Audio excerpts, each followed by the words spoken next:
Yo, yo, yo, yo. What's up? What's really good? It's your boy Brandon Bravon Towns, host of that show called Sports Plus Life, that their sports podcast where we talk about all of the necessary topics in sports and all of the necessary topics in life. How is everybody doing? It's Friday. It's Friday, my people, and made it through another week.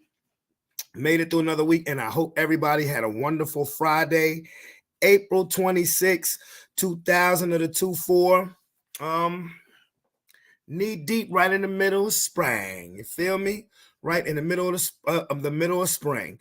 But before I go forward, I gotta do my daily shout outs. Definitely gotta shout out Two Tough Sports, the Madden Gamer League, where the games are broadcasted on Twitch, as well as Heather's Craft Haven, my sis from another miss.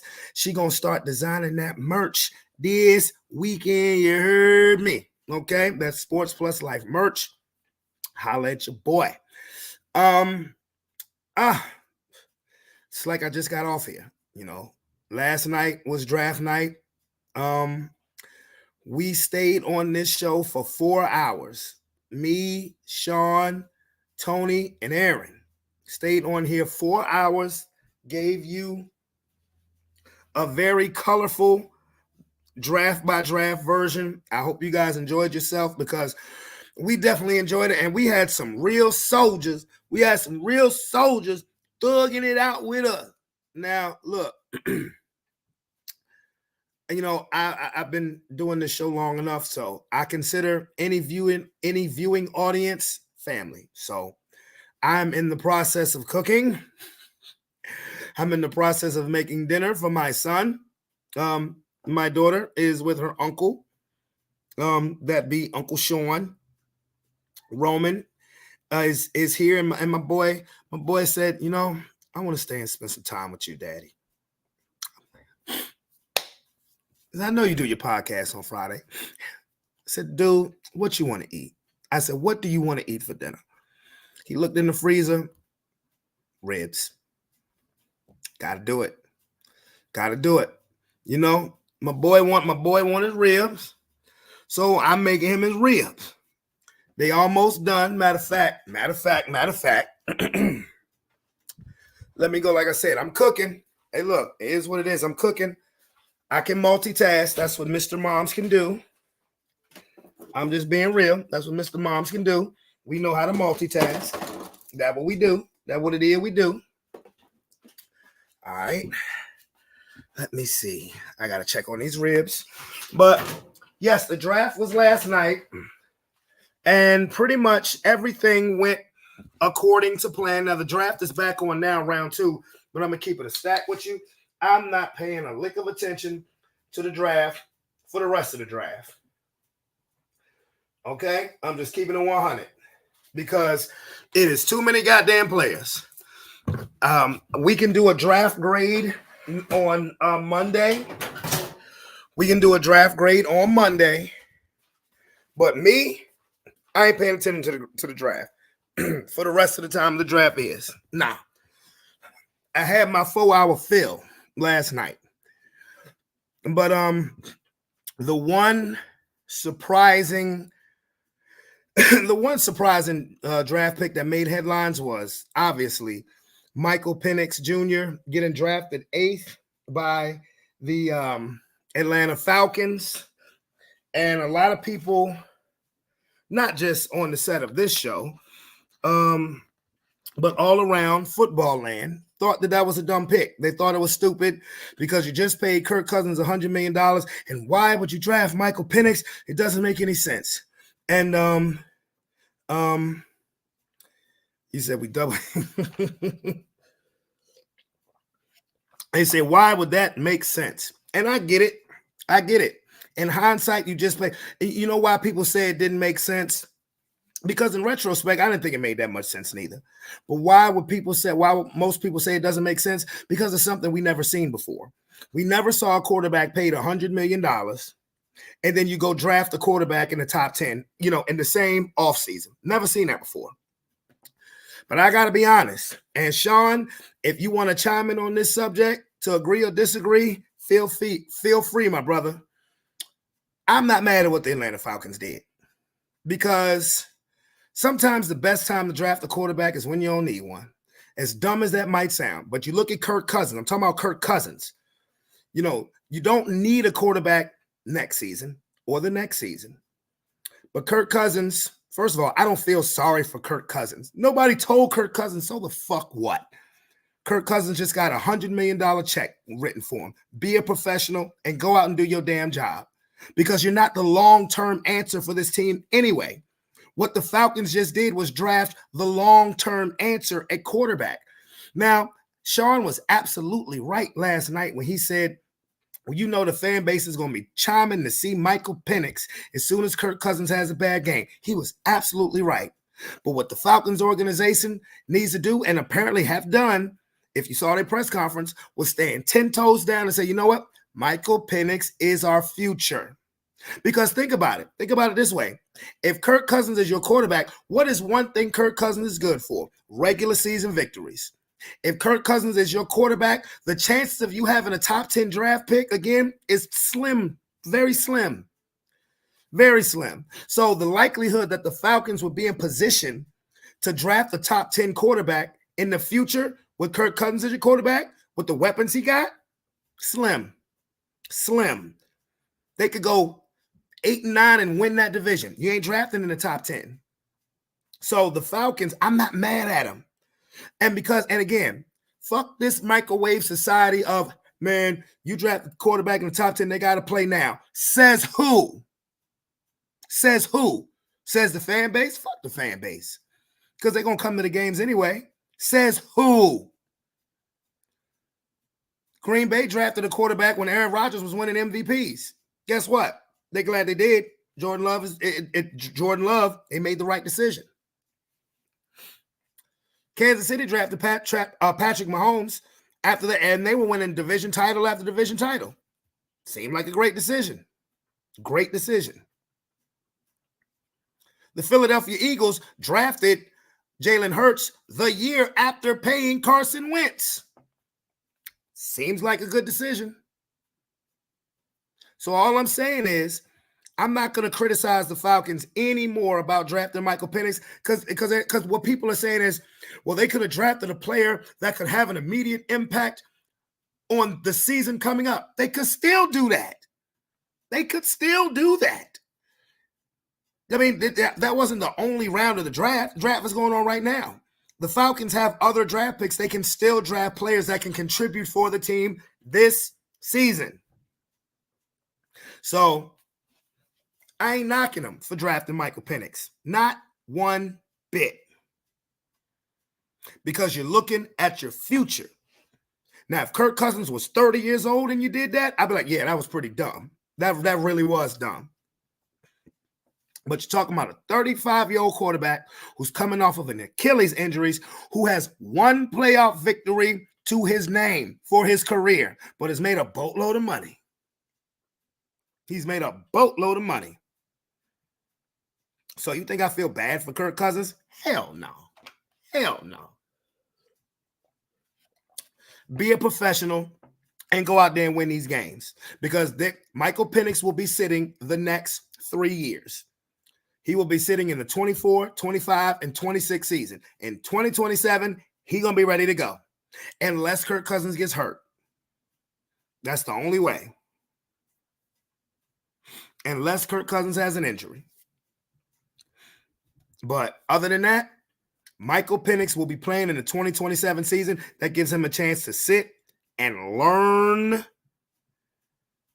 Sit and learn how to read defenses, coverages, all that stuff. Because you see how ready Jordan Love was when he sat for 3 years. You see how ready Patrick Mahomes was when he sat for that year under Andy Reid. You see how ready Jalen Hurts was when he sat for that year under Carson Wentz.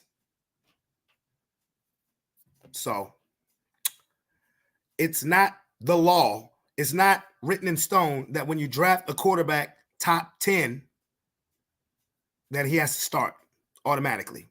Because I'm going to tell you this, Drake May probably not going to end up starting, and he was drafted number 2. Now, I believe Drake May will be the New England starting quarterback by the time the season is over. But he ain't going to be their opening day starter. I promise you that, unless Jacoby Brissett gets hurt. So, so that was the major story of the draft. That was a major story. On to the NBA playoffs. God damn it, my Los Angeles Lakers. God damn it, my Los Angeles Lakers. And Sean and Aaron was telling me last night, I don't know why you subjecting yourself. I mean, that's my squad. But we got out the gates quick again, like we do, like we've done this entire series. But it didn't come down to a last second shot. Denver just whooped our ass in the second half. They just beat the shit out of us in the second half. That's what they did. The Los Angeles Lakers looked horrible in the second half of Game 3. We're about to get swept again. And you know what? I'm just saying, just go ahead and sweep us and get it the fuck over with. Because we're about to get swept again. The worst possible matchup the Los Angeles Lakers could have had in the first round of the playoffs was the Denver Nuggets. They were the worst matchup we could have had. That's why I was like, you sure you want to win the play-in game against New Orleans? I give us a hell of a better chance against Oklahoma City than against a team that we can't even beat once. Denver's won 11 straight games against us. 11 straight games. That is fucking embarrassing. Yeah, I know we're going to get swept. Look, I'm just like, nigga, get it over with. Just do it. Sweep us. Get it over with. D'Angelo Russell, no points, 24 minutes. Damn. And bro, they looking for somebody to scapegoat, because they ain't going to scapegoat Bron. They ain't going to scapegoat AD, even though you really can't scapegoat AD. AD has played phenomenal. Phenomenal.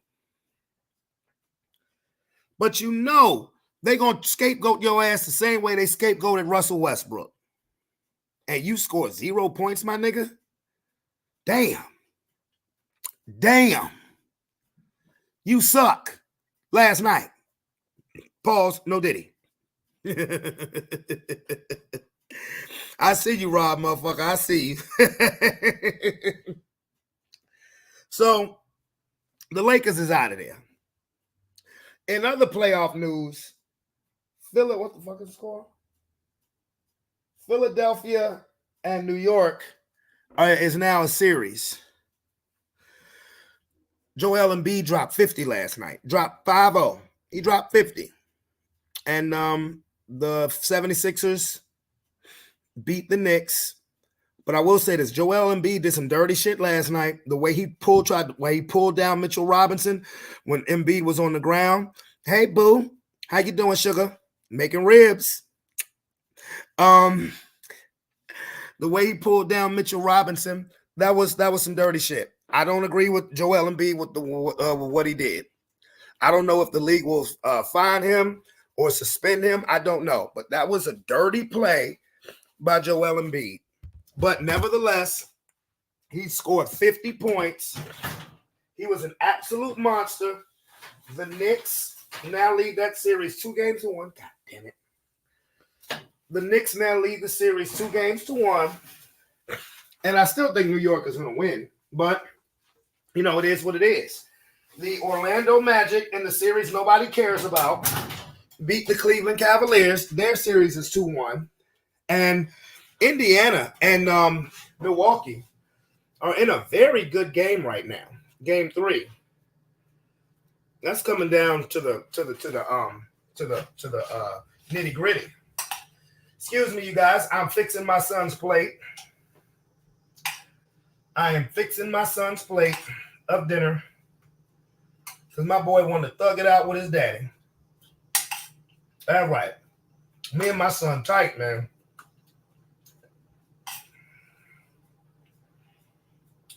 Roro. Plate ready, boy?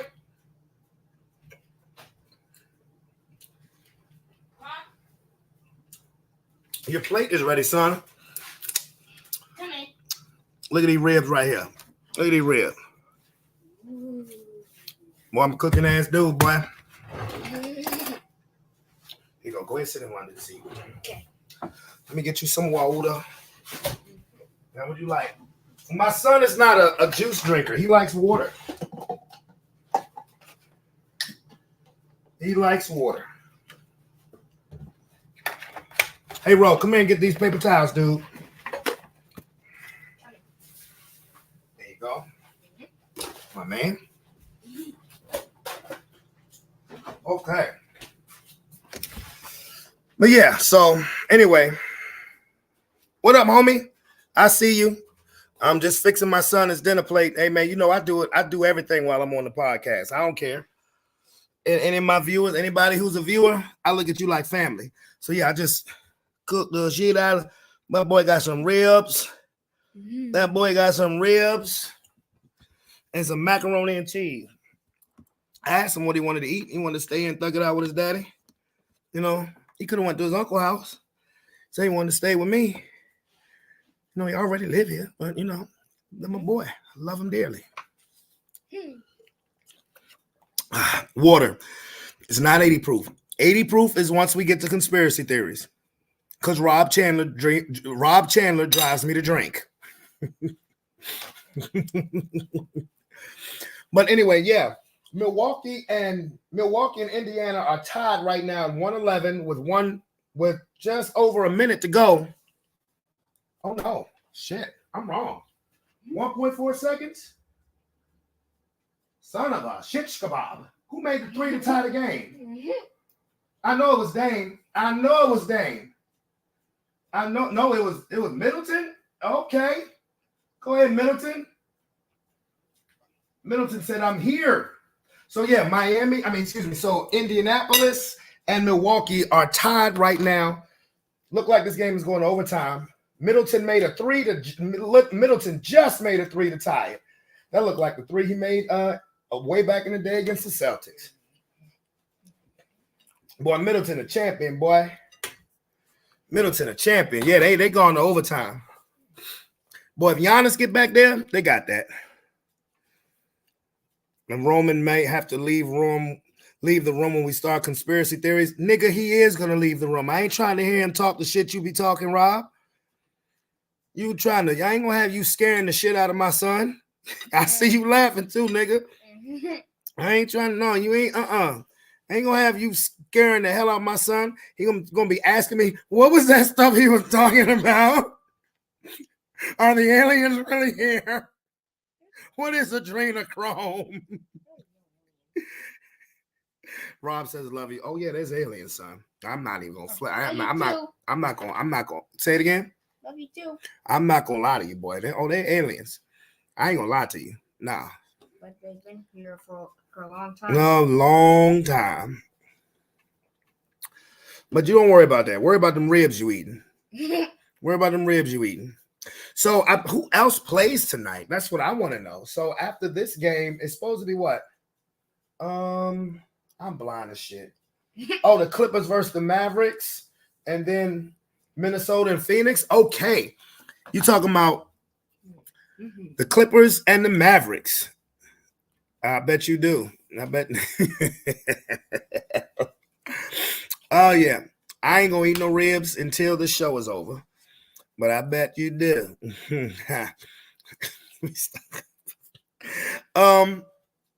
The Clippers and the Mavericks. Dallas won game two. That is a tied series.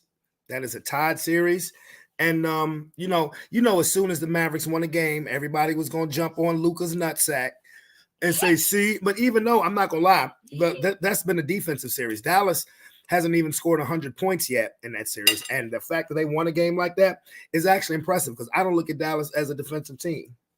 Let me see how it tastes. Oh, yeah. I'm good. Really good. I'm good. I can cook my ass off.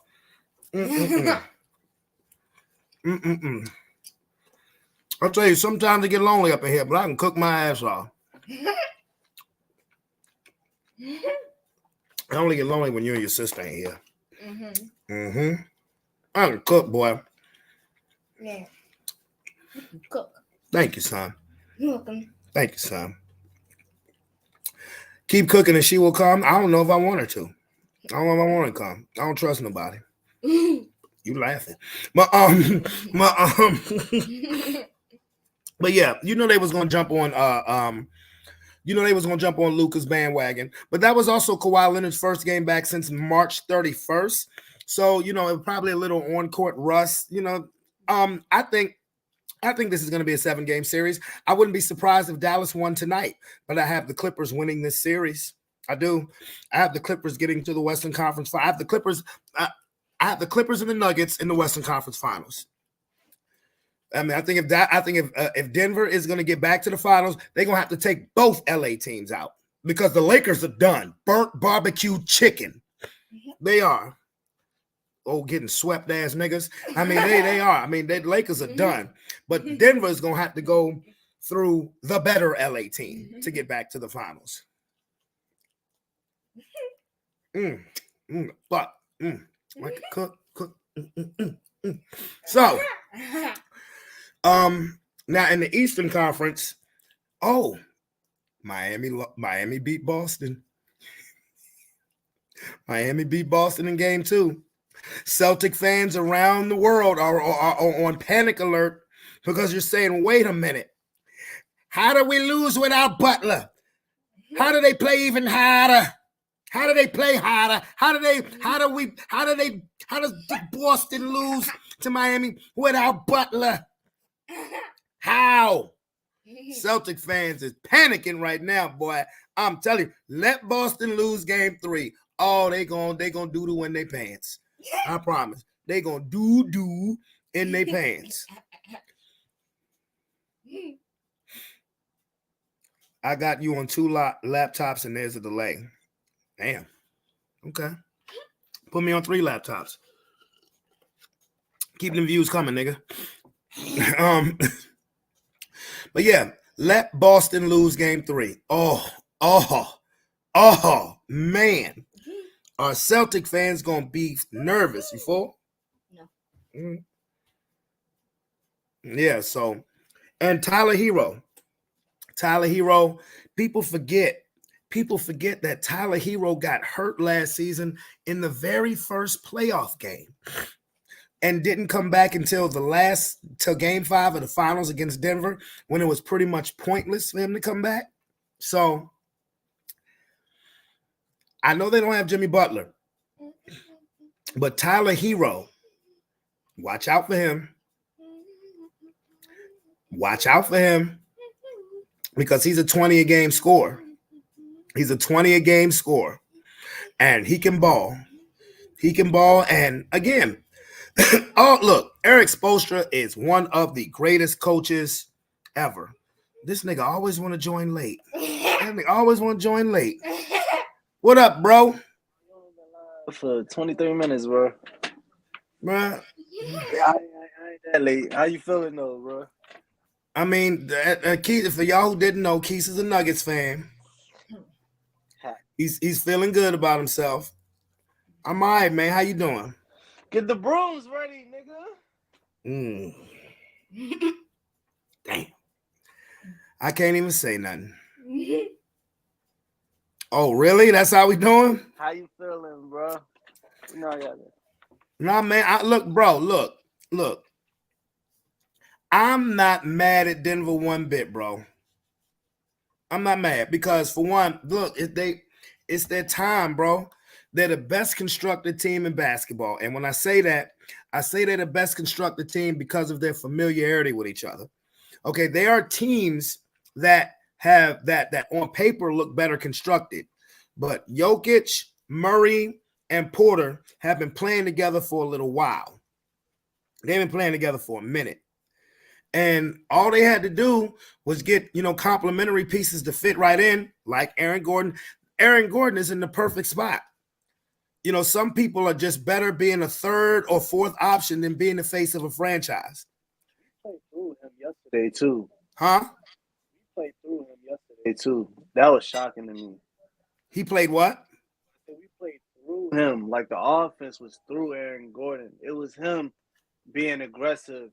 He had 29 and 15. I'm like, wow. Aaron Gordon was just out there making plays, bro. They don't run any plays for him outside of an alley-oop. They don't run plays for him. He goes out and gets it, broken plays, alley-oops, things like that. He just gets it. I mean, he's perfect in this position.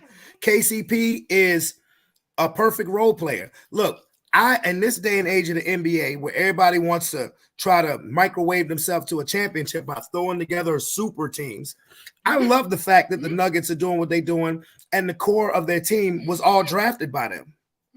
I love it. Hate it that has to be at our expense, but I love the premise of it. Y'all just can't beat us. I don't know what it is. We just can't. We just Oh can't. my God. We can't. OT right now. I mean, we owned y'all for 40 years. I ain't tripping off for 2. Say what? Ain't about LeBron, what? Because when you start talking, you're low first, then it gets to a higher volume.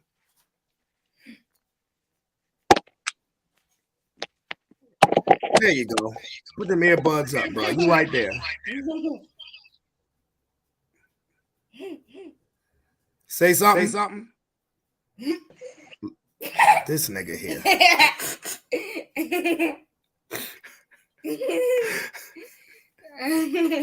No, Joker doesn't have an ego whatsoever. Yo. Yeah, I can hear you. Right, can you hear me? Yeah. We smooth. Yeah, no, I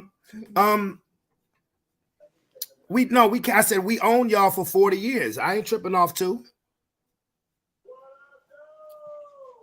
I said LeBron is because LeBron ain't getting his calls no more. Oh yeah. He titty hurt right now. But I was talking about D'Lo yesterday, and I'm like, this nigga's nicest assest nigga in the fucking league, bro. Like, cause how he plays so smooth. He always gets to his spots. He has a nice pull up too. He can. Game 2, 7 threes. Game 3, 0 for 7. And I'm AD and LeBron is showing up. It's always the others. But you know what? You're right. You're right, particularly about last night with D'Lo. You are right. But this is what people don't want to accept. LeBron don't have the impact on the game that he used to. What up, Rob Redford? That's crazy. I don't. You explain, because I don't agree with that at all. He doesn't have the same impact, because if he had the same impact as he did early in his career, the Lakers wouldn't be a 7 seed. Because this team that's constructed. Now, look, I agree with you about D'Lo, but last night was just one game. Overall, this is the same squad that went to the Western Conference Finals. I'm not gonna lie. These teams are way better now than it was when he was playing with the Heat. It's way better. These teams are constructed because of LeBron. No, not now. That's why these teams are constructed the way they are. Not now.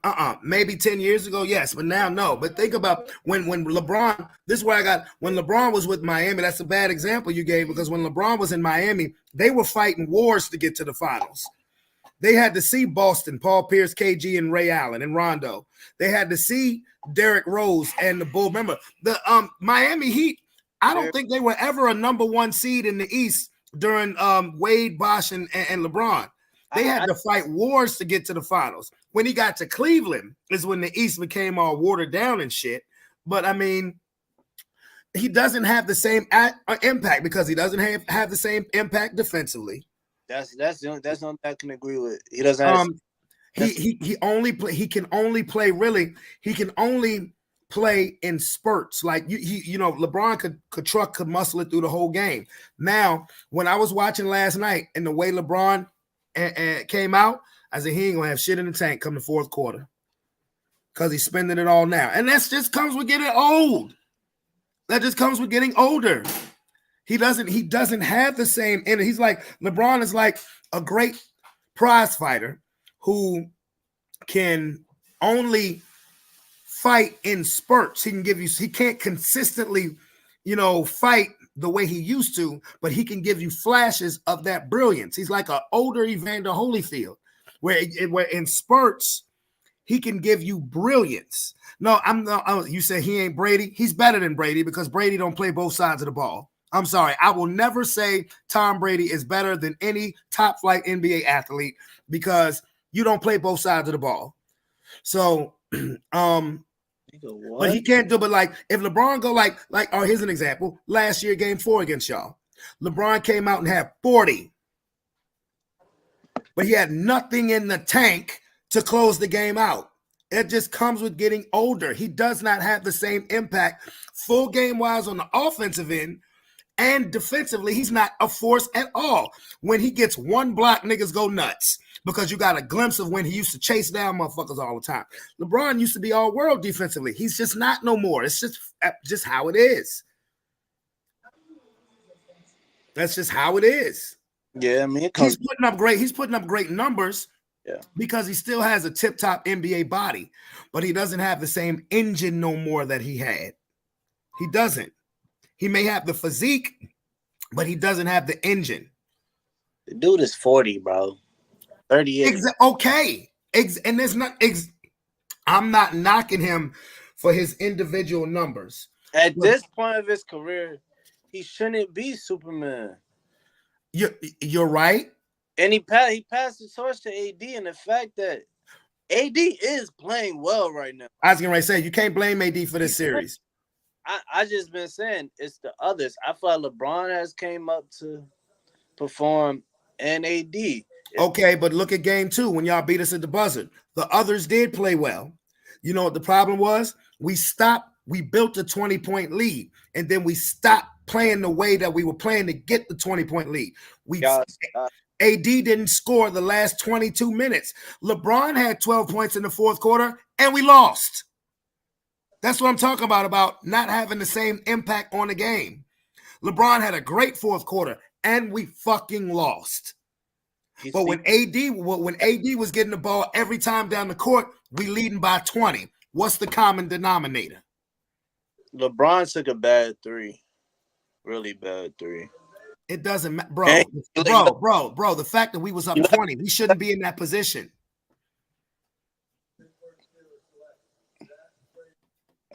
I had to hear the pick. Man, look, man, this is your time to flex, wipe your shoulder off. You know what I'm saying? Figuratively, let your nuts hang. Bro, you got it. You got it. Why would I do that? Because, look, I was saying this before you got on. I knew he was going to beat y'all. I know, but I'm saying it's y'all time. I think y'all going to repeat, bro. I hope so, man. I don't want to far ahead because Ant is a problem. And I think Minnesota is the real fucking deal. But I think the Western Conference Finals is going to be y'all versus the Clippers. I do. I don't see the Clippers beating Dallas. I know, but I do. I mean, we can disagree on that, but I do. Yeah. We agree to disagree. Yeah, we agree to disagree. For sure. But as far as the East, what you got in the East? Like Boston and man, fuck Boston. I mean, fuck Boston is I'm with you on that, but all right. No, I don't have no. The path for Boston looks good right now because Giannis is hurt. Embiid ain't 100%, even though he dropped 50 last night. Crazy. So the path for Boston looks better. It looks like they'll get to the finals, but I don't see them winning it. Honestly, I think if Jimmy Butler was healthy, I think Miami would beat him again. Facts. And I'm gonna tell you why. I don't. When Giannis coming back, bro? I don't know because Indiana's about to win this game. Indiana's about to win this game. If Giannis was healthy, if Giannis comes back the way he did in the finals 3 years ago, I would still say Milwaukee is coming out. Because I don't believe in Boston because of the way they play basketball. They live by the 3, die by the 3. Indiana just won. 121, 118. Where Giannis at, man?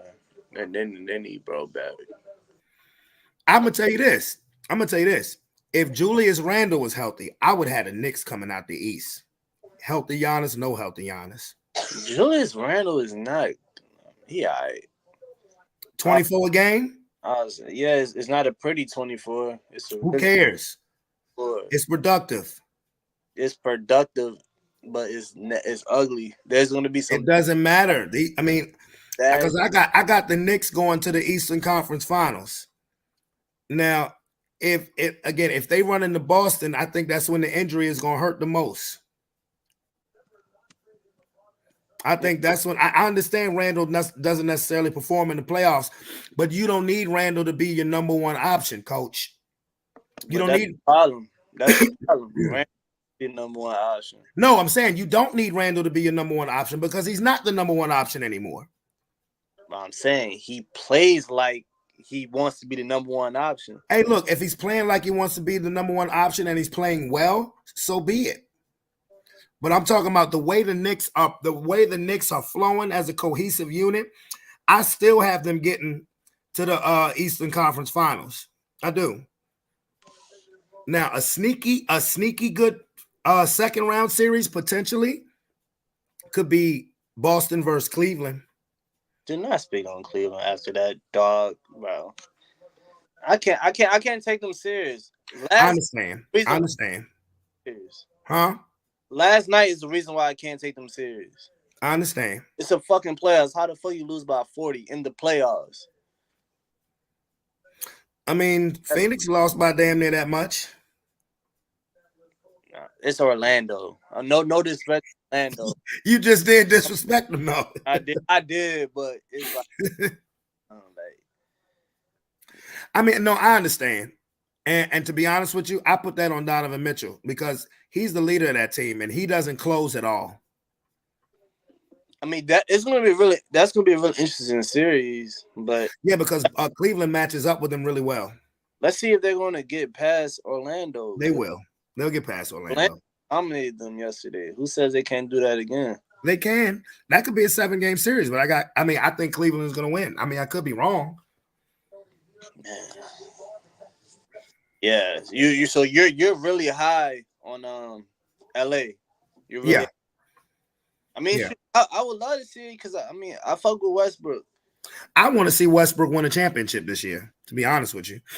Like if it is the Clippers versus the Nuggets, I'm gonna root for the Clippers because I want to see Westbrook get a ring. Yeah, it's nothing against y'all. It's nothing against Denver because I fuck with Denver. I really do. We just can't beat y'all, but I fuck with y'all squad. And yo, shout out to Michael Porter because this dude got every excuse in the world to be playing like trash. He has every excuse in the world to not play, but he's being a true professional. You got one brother who just got kicked out the NBA, and you got another brother who just got sentenced to jail.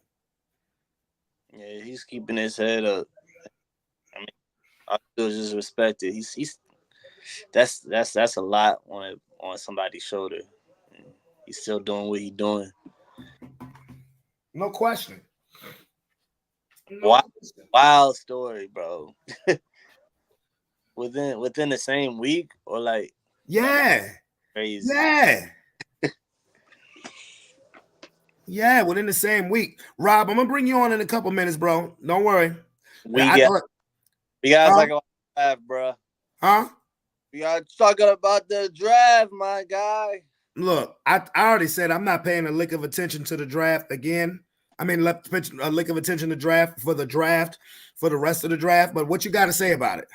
Oh, you wasn't happy about Bo, bro? I was. It's Bo time. You got to get that, bro. I heard y'all in there.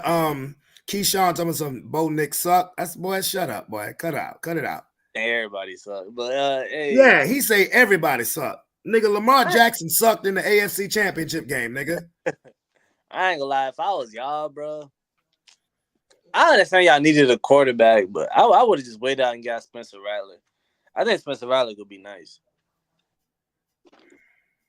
I like Spencer Rattler. What did you think? What is your opinion again on Michael Penix? Why?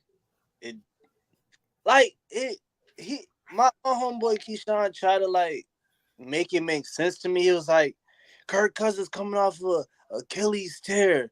Blase blah. It's only a 2-year. After 2 years, the other 2 years is voided. Blase blah. But that doesn't make any more sense. Like it still makes no sense. Y'all need an edge. You got Dallas Turner on, and y'all get Michael Penix, and then the video of the owner trying to like chop it up with the chairman, whoever, and make it make sense. Like it all looks bad, and I don't get it. But Okay. Did you get it? Like, last night in hindsight, no, it didn't make sense. But I think the one reason why a lot of people didn't think it made a lot of sense is because it was something we haven't seen before. You've never seen a franchise pay a quarterback top dollar and then go draft the quarterback top 10 in the same draft. So we've never seen that before. But given who the quarterback is, I'm gonna be honest with you, bro, it makes perfect sense. Bro, do they think he's Jordan Love or something? You think it's some Aaron Rodgers, Jordan Love shit? Like, no. It could be, but wait a minute. No, it's not Aaron Rodgers, Jordan Love, because Kirk Cousins ain't no motherfucking Aaron Rodgers. So what are you betting on? He gets paid like he's Aaron Rodgers, but he's not Aaron Rodgers. Okay, I'm basing it on this. If this was Dak Prescott, who just signed that contract, and you draft the quarterback in the top 10, yeah, that's dumb. And I say that's dumb because of his age, not because of it's him in particular. I'm just using him as an example. If Kirk Cousins was 30 years old, and then you draft the quarterback with the 8th overall pick, yeah, that doesn't make a lot of sense. But it's Kirk Cousins, who's 35 years old, just coming off an Achilles injury, who's made a lot of money, who got paid $100 million regardless, and has one goddamn playoff victory to show for it. You're looking to your future. And everybody keeps saying they could have drafted a player that could contribute now. They can still draft a player that can contribute now. Yo, bro. No, hold on. They have 6 other rounds in the draft. You can still draft the player that can contribute right now. And at the same time, because Kirk Cousins, it's not the first 2 years, it's the 3rd year. So after the 3rd year, you can void it. So this is what we do know, that Michael Penix will be sitting 2024, 2025, 2026. By 2027, he's going to be ready because Kirk Cousins is going to be out of there. And with Kirk Cousins as your quarterback, now while Kirk Cousins don't win no playoff games, he does win regular season games. So with Kirk Cousins as your quarterback, with the weapons that they have, do you think that Atlanta is going to be in position to have a top 10 draft pick to get a top 10 quarterback again with Kirk Cousins as their quarterback? I don't think so. Because when he was a quarterback for Minnesota, when was Minnesota in the top 10? Never. He's a stat-filling quarterback. They will win games. He will get his numbers. Atlanta will be in the lower half of the draft. They won't get another opportunity with Kirk Cousins as their quarterback to have a top 10 quarterback fall into their lap. You got to do what you got to do to secure your future. And also, by the time these 3 years are up, now Penix is still on a rookie deal, but now you can pay Bijan Robinson. You can pay Drake London. Kyle Pitts' time is coming up. You can do all of this stuff and then have your future quarterback ready and familiar with the system and the players. There's nothing wrong with doing that. We got to get out of this society of just because you draft the quarterback top 10, it means he has to play immediately. No, it doesn't. No, it doesn't. Because Drake May ain't playing opening day. He ain't going to be their starter opening day. I promise you that. Yeah. And he was drafted number 3. You're crazy. They ain't going to start Jacoby. They are going to start Jacoby. I don't believe it. They are going to start Jacoby. He won't be the starter by the end of the season, but they will start the season with Jacoby. I'm sorry. Yes, you brought up Jordan Love. Yeah, he sat for 3 years. The Packers are glad they did that. Patrick Mahomes, he sat for a year with Alex Smith. They was winning division titles. They're glad he did that. Jalen Hurts, he wasn't a starter when he first was drafted. I don't give a fuck if he was second round pick or not. They had just signed Carson Wentz the year before. And then you draft Jalen Hurts. I bet you they're glad they did that. So Michael Penix will sit for 3 years. He will learn the system. He will learn the offense. And he'll be ready. He will be ready to go in 2027. I'm not mad at it at all because you got rounds 2 through 7 to draft players who can contribute right now this season coming up. That's the only thing I'm confused about. I just don't understand their direction, what they're trying to do. I just explained that direction to you. I'm saying because this is also a team that's led with a new coach as well. He's not. Yeah, technically. Morris is new to Atlanta as well. So no, he's not. He was their interim coach in 2020. He coached them half the season 4 years ago. 4 years ago, but you know what I'm saying, though. I get what you're saying. But either way, that's what I'm confused about. What are they in win now mode? Are they trying to compete? Of course they're in win now mode. That's why you signed Kirk Cousins to $100 million. But you just secured your future. You just secured your future because Kirk Cousins ain't no spring chicken. It's like I said, if Kirk Cousins was 30, I would be on board with y'all 100%. Yeah, that's a dumb move. Not when you're 35 and coming off of an Achilles injury. It's just going to be as Penix the right decision because y'all worried about the injury, but y'all just spend an 8th overall pick on a quarterback that had 3 previous knee surgeries himself at 24 years old. Very true, but so is Penix the right decision? I mean, that's any quarterback, but bro, any quarterback can get hurt. 3 knee injuries, bro. Hey, bro, Deshaun Watson had 3 knee injuries before he was drafted to the Texans. Either way, I don't feel like it's a waste of a pick, but they had so many other holes they could have filled. And you can still fill them. Look, if this was the only round of the draft, that's the only pick they had, then you got me. But they have 5 other rounds to pick to fill the holes that they need. It's not like that was their one draft pick. Boom, they don't get another draft pick. They're going to draft somebody tonight. I need to talk to an Atlanta Falcons fan. I need to see how the fuck they. I've actually checked some of their comments. They've been 50-50 on it. They've been 50-50. You'll find some that's like, you know what? Good move because it's Kirk Cousins. And then some people are like, well, you could have got Latu or what that. So the fuck what? Guess what? You can still get an edge rusher. You can still get every other thing that you need to fill holes in your team. You can still get it. And you got your quarterback of the future. So all Kirk Cousins has to do is go out and be a professional. You ain't been watching the second round and shit? No. I'm watching the playoffs. No, actually, I'm watching this YouTube screen. I mean, this StreamYard screen. For sure. And I ain't gonna lie, I watched the last pod, bro. With that crazy motherfucking lady. Oh, Jaguar, right? She ain't crazy, bro. That's the worst thing we can do. Don't call nobody crazy. She got information. She got information that we ain't think existed. Usually, I don't even listen to nothing like that, but she had.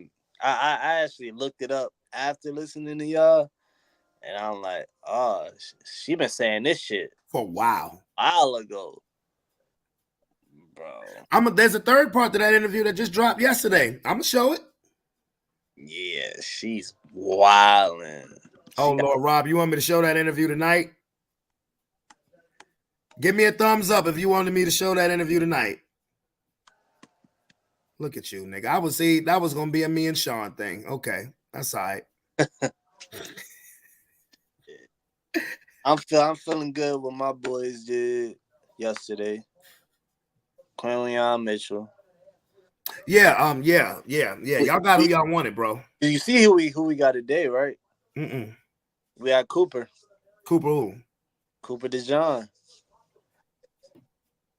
The Iowa cornerback. The Oh, so y'all, that's right. So the other one of the other top rated cornerbacks. other top rated Oh, cornerback. so y'all fucking loaded up. I don't know what the fuck we doing, but I mean, I Good, want to. good. So Sean can stop asking me about y'all about us trading Pat Surtain to y'all, motherfucker.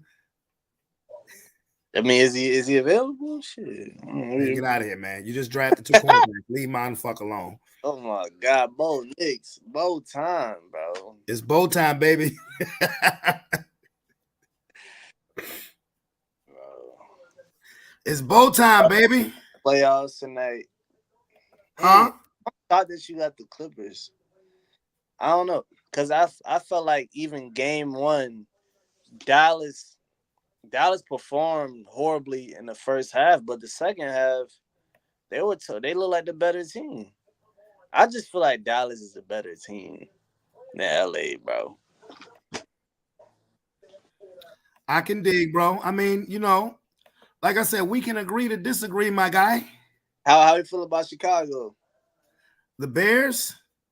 Roma Dunze, Keenan Allen, DJ Moore. I asked last night what niggas thought his ceiling was. And everybody said if you can go over 500, I said, okay, well, over 500 might get you in the playoffs. They stacked the win now team. I mean, I'm talking about the Bears are an organization that failed Justin Fields. Everybody want to make it look like Justin Fields. The Bears failed him as an organization. So the only reason why they stacking and got rid of him is because it was almost time for payday. So I mean, I'm not mad at what they did, So they stacked up a win now roster. You better win now. I can see them making the playoffs next year. Possibly. Because where does piss them in their division? Maybe the second best team. Definitely over Detroit. No, that division is Detroit and Green Bay until proven otherwise. The Bears got to prove it. Okay, you got names, but what's that going to result to on the field? It's like I said about your Denver Nuggets. They're the best constructed team because of their cohesion. The Chiefs got Worthy too. Man, I could have smacked the shit out of the Buffalo Bills for that shit, bro. Like, why you going to trade your pick to your enemy to give them another speed burner? That nigga can't catch, though. Well, good. I hope he's like fucking McCole Hardman.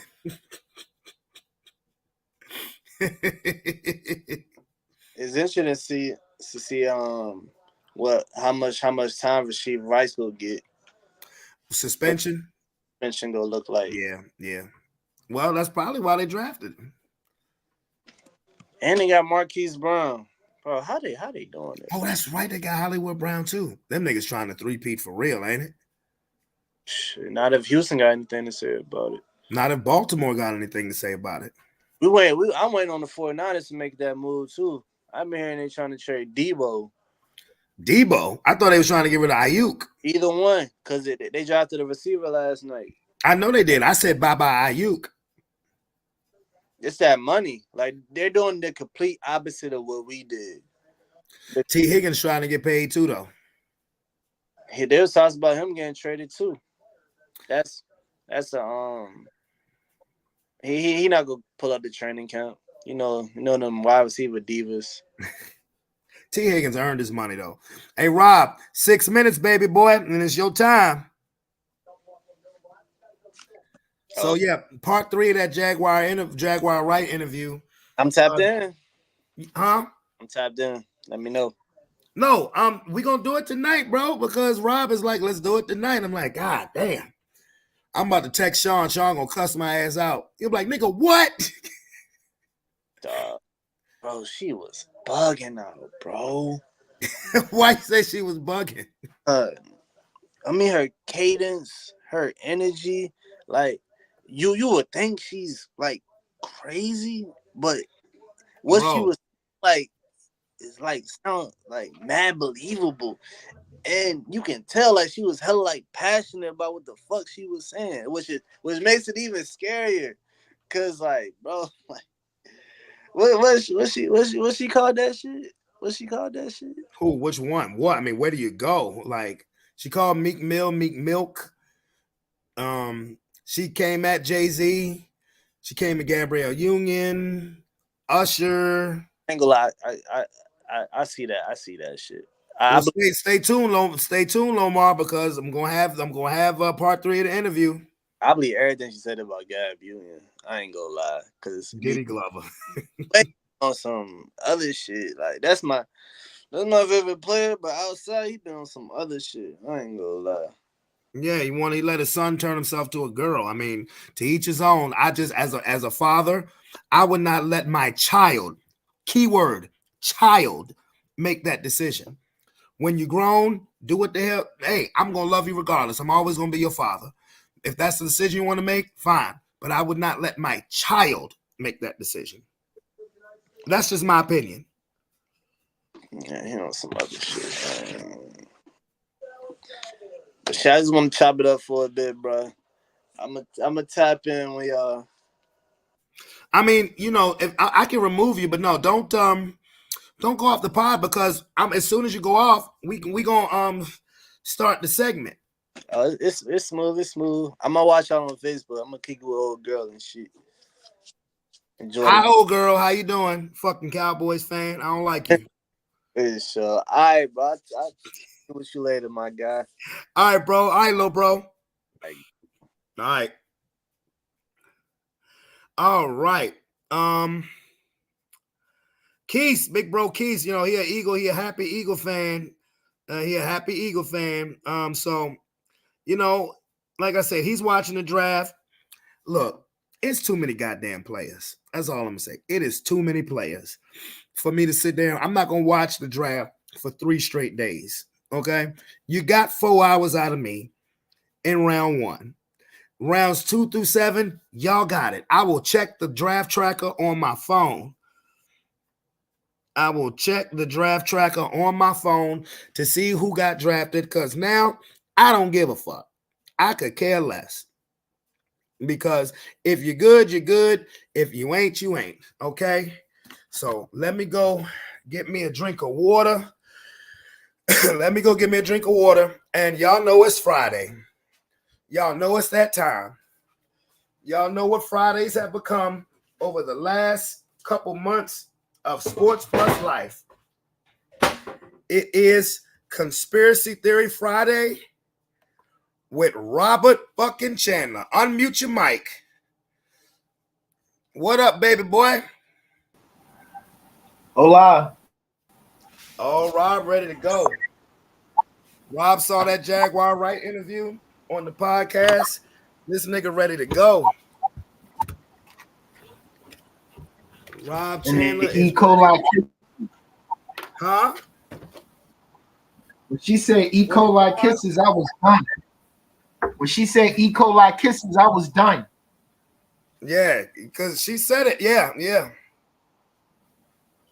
I got a heart like no pause. It's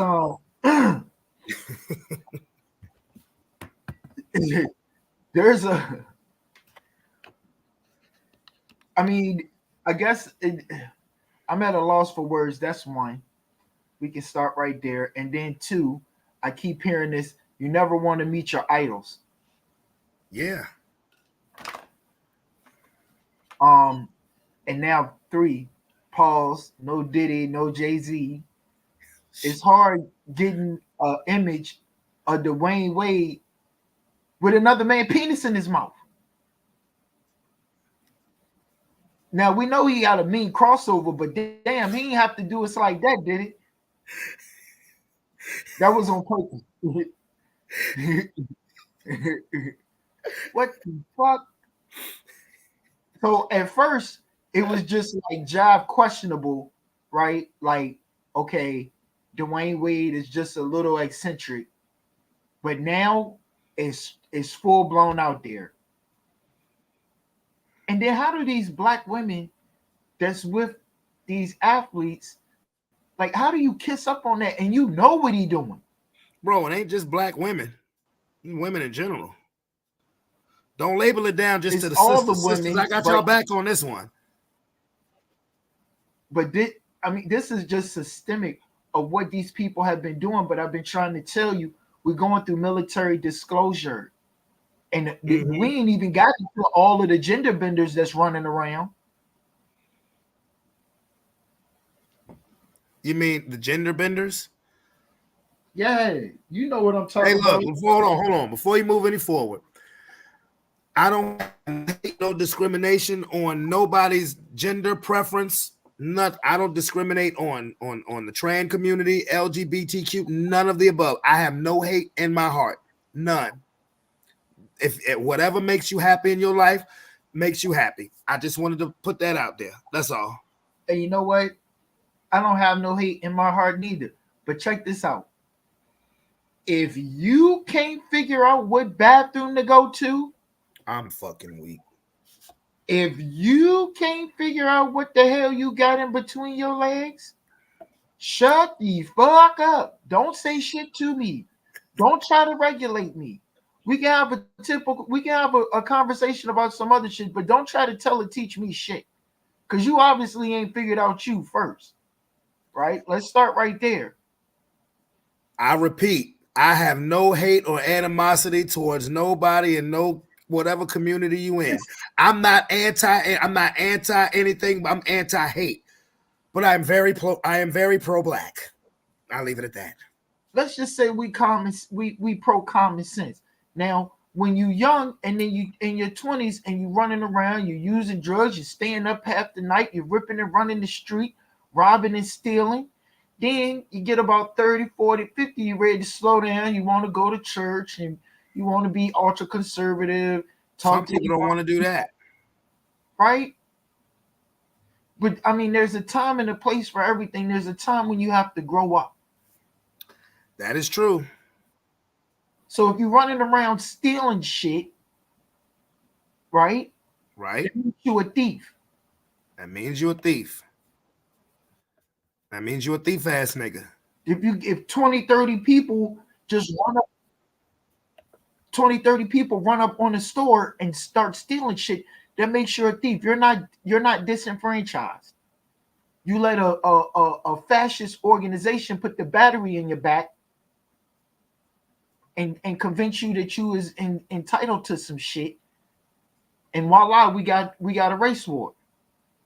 You always have to be conscious of who's shaking the jar with the red and the black ants. That's the problem. That's the problem. But we're gonna get into it. But Rob, I have to ask you the weekly question, bro. Tell us something we didn't know. Shit. I sent you the whatchamacallit. Oh,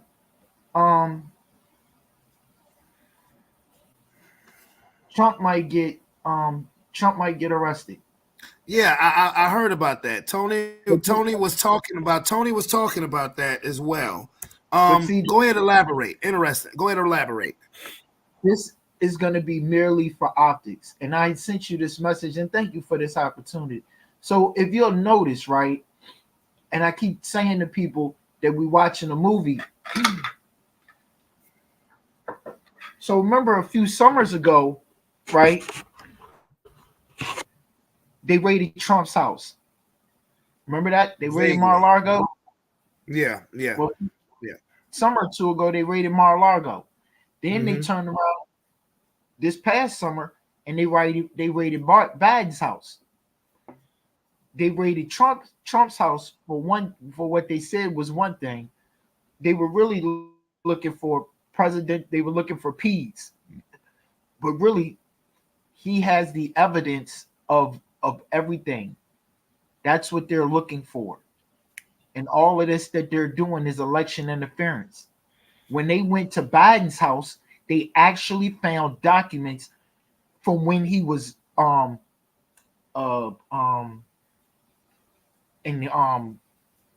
senator that he shouldn't have had. He had documents from when he was vice president that he shouldn't have had. Thousands of boxes, thousands with a T, thousands of boxes. Boxes in his house, boxes at a college in Pennsylvania, boxes at another spot in Chinatown. So you have to pay attention to who is trying to get you to hate Trump. This ain't about supporting Trump or MAGA and this and that. As long as you can keep people divided on little shit that don't matter, you never address the issue. The issue is the fucking treason. It's the treason. These people done stole your vote. Now they moving. I had to watch my mouth. Now they moving. Yeah, you do. Hold on, I got it. They're moving this new group in to replace your vote. If you don't pay attention, you'll get caught up in the narrative. They're getting this, they're getting that, they're getting this, they're getting that. One, does it piss you off? Two, does it piss you off enough to stir you to a positive contribution, a positive action? And number three, why haven't you done it yet? You talking to me? Oh, you just talking in general? No. Yeah. Okay, You're doing yours right now. Thank you, sir. But we are now, is there any place that I can go to find these documents or to find the proof of what you're saying in regards to Biden and the senator election? Maybe he shouldn't have won. Is there a website that I can pull up and show to the people? No, that he shouldn't have won or whatever. I mean, is there do you have anything that I can pull up to back up what you're saying? Because I will. Go. You got the email I sent you? I sent you the file I created. Hold up. I emailed it to you. Hold up. Hold on. Let me pull up another window. All right, keep talking.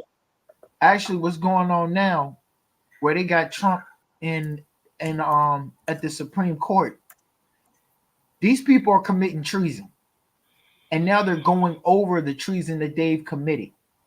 And they're openly telling you and showing you where they didn't have constitutional authority to even charge him for anything that he did. They're explaining it all.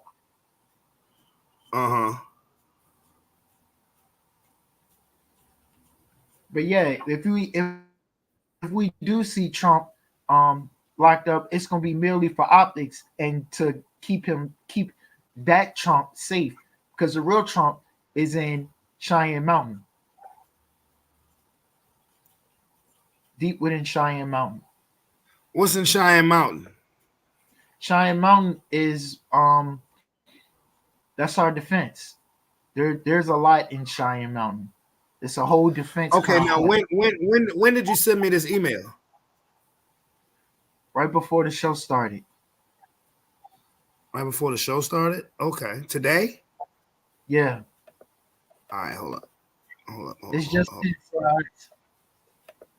which email? Did you send it to my email or my Gmail? Your Gmail. No, send it to my email. Because I don't really check my Gmail. Send it to my Gmail. I'm gonna text you my email account right now. All right. Yes, because that's what I pulled up. I pulled up my other email account. I sent it to the same account that you sent me the link from. No, I know. I send you the link from my Gmail account, but I don't use my when I actually look at emails and shit. I really don't look at my Gmail account. Yeah.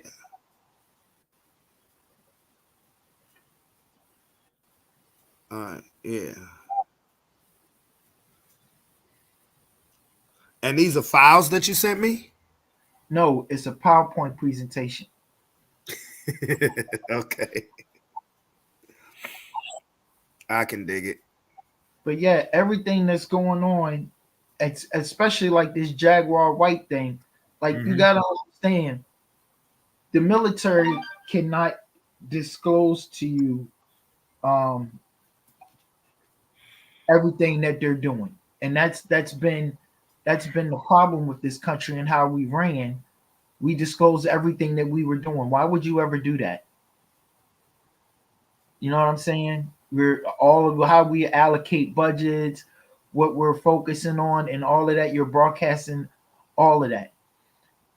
Hold on, there is a I gotta, because there's an article that was written about fighting wars, not in cities but under them. That gave a clue about what the military was doing and where they were focusing at, and then you didn't hear any more about it. Mm-hmm.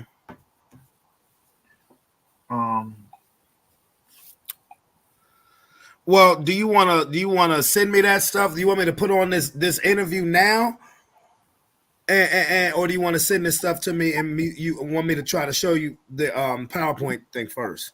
Go ahead and start the interview, and I'm gonna send this, and then you, while the interview playing, you'll be able to go through it's a small file. It's only 10 slides, and then we'll go from there. Okay.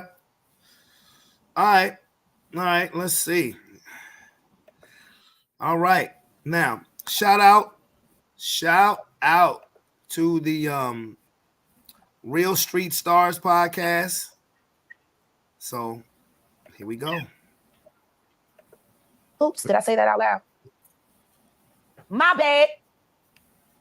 I got you sitting with the brother of the man that Suge Knight rolled over and... I know what you're doing. I know where you've been, and I know where I'm about to send you. Real life.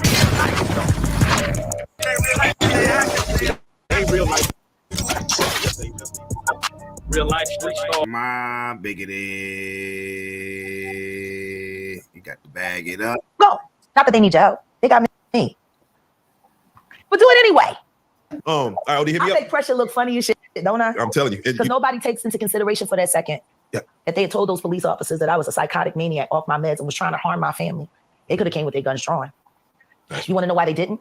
Because they know me at the hotel. Because I have a rapport there.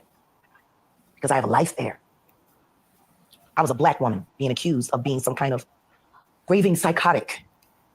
And my bond had just been revoked by Monica Lockett, who was pretending to be Angela Owusu, who goes by the name Legina Gold.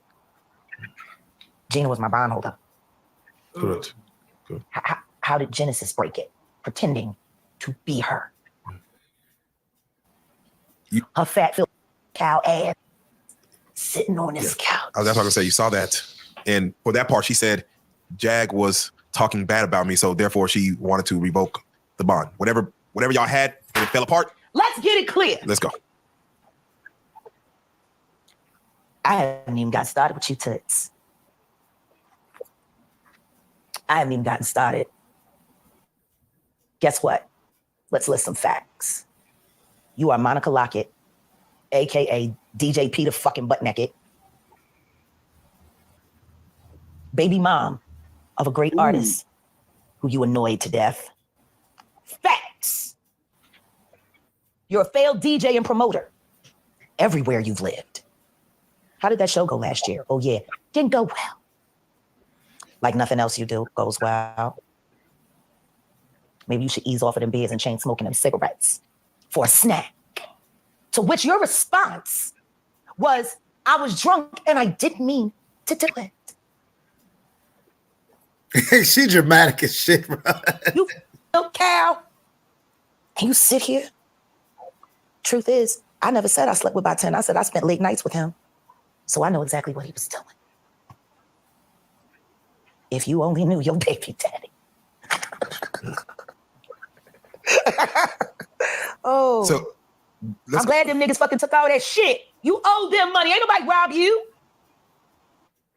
And if anybody wanted to take over Carbon Nation, it was you. Oh, we're opening Pandora's box now. All right, let's do it like this. You and your Bob Out Loud. Oh, y'all. You tried to set me up to put me in jail unlawfully, and I'm suing that bond company. Because Monica Lockett never had the right as a reference to break my bond. Only Angela Owusu. And I have her on 5 different interviews saying that she didn't do it. Is it true that a tape dropped? And when I What say tape? when I say tape, I mean Where my phone at? yeah. What tape? Is it true that a sex tape dropped? What sex tape? I don't know. I mean, I don't know. You tell me. What sex tape? I heard that in the ethosphere, and I'm like, I got a sex tape. is that a thing? The eyes and the lies. I got a sex tape. That's what they say. Hey. I'm like, what the hell's going on? I don't know. One of the funny things about, when me and Sean watched this first, part 1 and 2 of this interview, is that for whatever reason, everything went back to gorilla fucking. Now we talking sex tapes. Well, what? Hey, look, if you're gonna react, what is your thought of what she's saying? Mine? Because I'm going to periodically, just like I did, I'm going to periodically stop it to get your reaction and give you my reaction. I mean, these are things that were going on. So all that good music that we were listening to in the 90s, these are the sacrifices of the victims that the survivors, that what they had to go through with these blood leeching, with these blood leeching parasites. I was listening to this song earlier today. Just horrible rap song. Horrible. But one of the things say, you want to be a boss, you gotta pay the price. Nigga, you ain't never lied. This suck ass rap song. You want to be the boss, you gotta pay the price. Yep, man, boy. I couldn't tell you. I don't know. I talk to my friends. I share some intimate details, and the next thing I know, people are selling shit online. Oh my god! You mean shit like that? Hashtag what sex tape? Hashtag what sex tape? Yeah. I don't know. It just sounds like a Mary Melody to me. So with that being said, man, here we go. Push it out. Hashtag push it out. I hope the kids are in bed. Yeah. This shit ain't made for kids. Trigger warning. About to get rich. Oh man, God. So let me segue into I'm 50 years old. I'm too old to be ashamed about what I was designed to do. Hey man. And do well. Hey man. I know that's I got right. to practice. Hey. And another one. You might make the song cry, Jack. Hold on. Yo, did y'all women just hear what the hell she just said? Did y'all hear what the hell she just said? Okay. Do you think she gonna apologize for doing the things that she was designed to do? Let me segue into I'm 50 years old. I'm too old to be ashamed about what I was designed to do. Hey man. Heard that. And do well. Hey Come on now. I got to practice. Hey. Come on now. And another one. You might make the song cry, Jack. Hold on. You might make the song cry. Don't do it. Don't do it. So let me ask you, when you see Eligio Bishop guilty, life in prison plus 5 without Love the it. possibility Love it. of parole. Love it. He's a menace. Did you expect that? Yes. I prayed for it. They offered him parole. I mean, they offered him 5 years. He's insane. Now, Rob, who is that person they talking about? I think they talk about Diddy. No, boy, I'm gonna need you now. Look, I'm gonna need you to pay attention now. Jack, hold on, man. You might make the song cry. Don't do it. Don't do it. So let me ask you, when you see Eligio Bishop guilty, life in prison plus 5 without Love the it. possibility Love it. of parole. Love it. He's a menace. Did you expect that? Yes. Who is that, Rob? I don't. Alicia Menace. Alicia Bennett. Alicia Bennett. I never heard of that name. All right, well then, never mind. I'm gonna keep it moving. I prayed for it. They offered him parole. I mean, they offered him 5 years. He's insane. He thinks he's God. He's gonna walk on water and moonwalk right on the air, right out there. That's what he say. Remind us, how long have you been following that carbonation story? I first became aware of them in 2021, late 2020, early 2021. People started coming to me because my name, of course, I was trending. That was right after I first went Bible with y'all. And they said, Jag, we need your help. And I got in there, and Toke got in there with me. And this was still when I was still cool with the sex worker, the trash baby. We hunted that down. But even when I walked away when I stepped away, when I took the 18-month hiatus, me and my husband, I was still tracking him the entire time. I was waiting. The only thing I'm grateful for Monica Lockett for was the kids, you know, Solar, Shaka, I seen the babies, Velvet.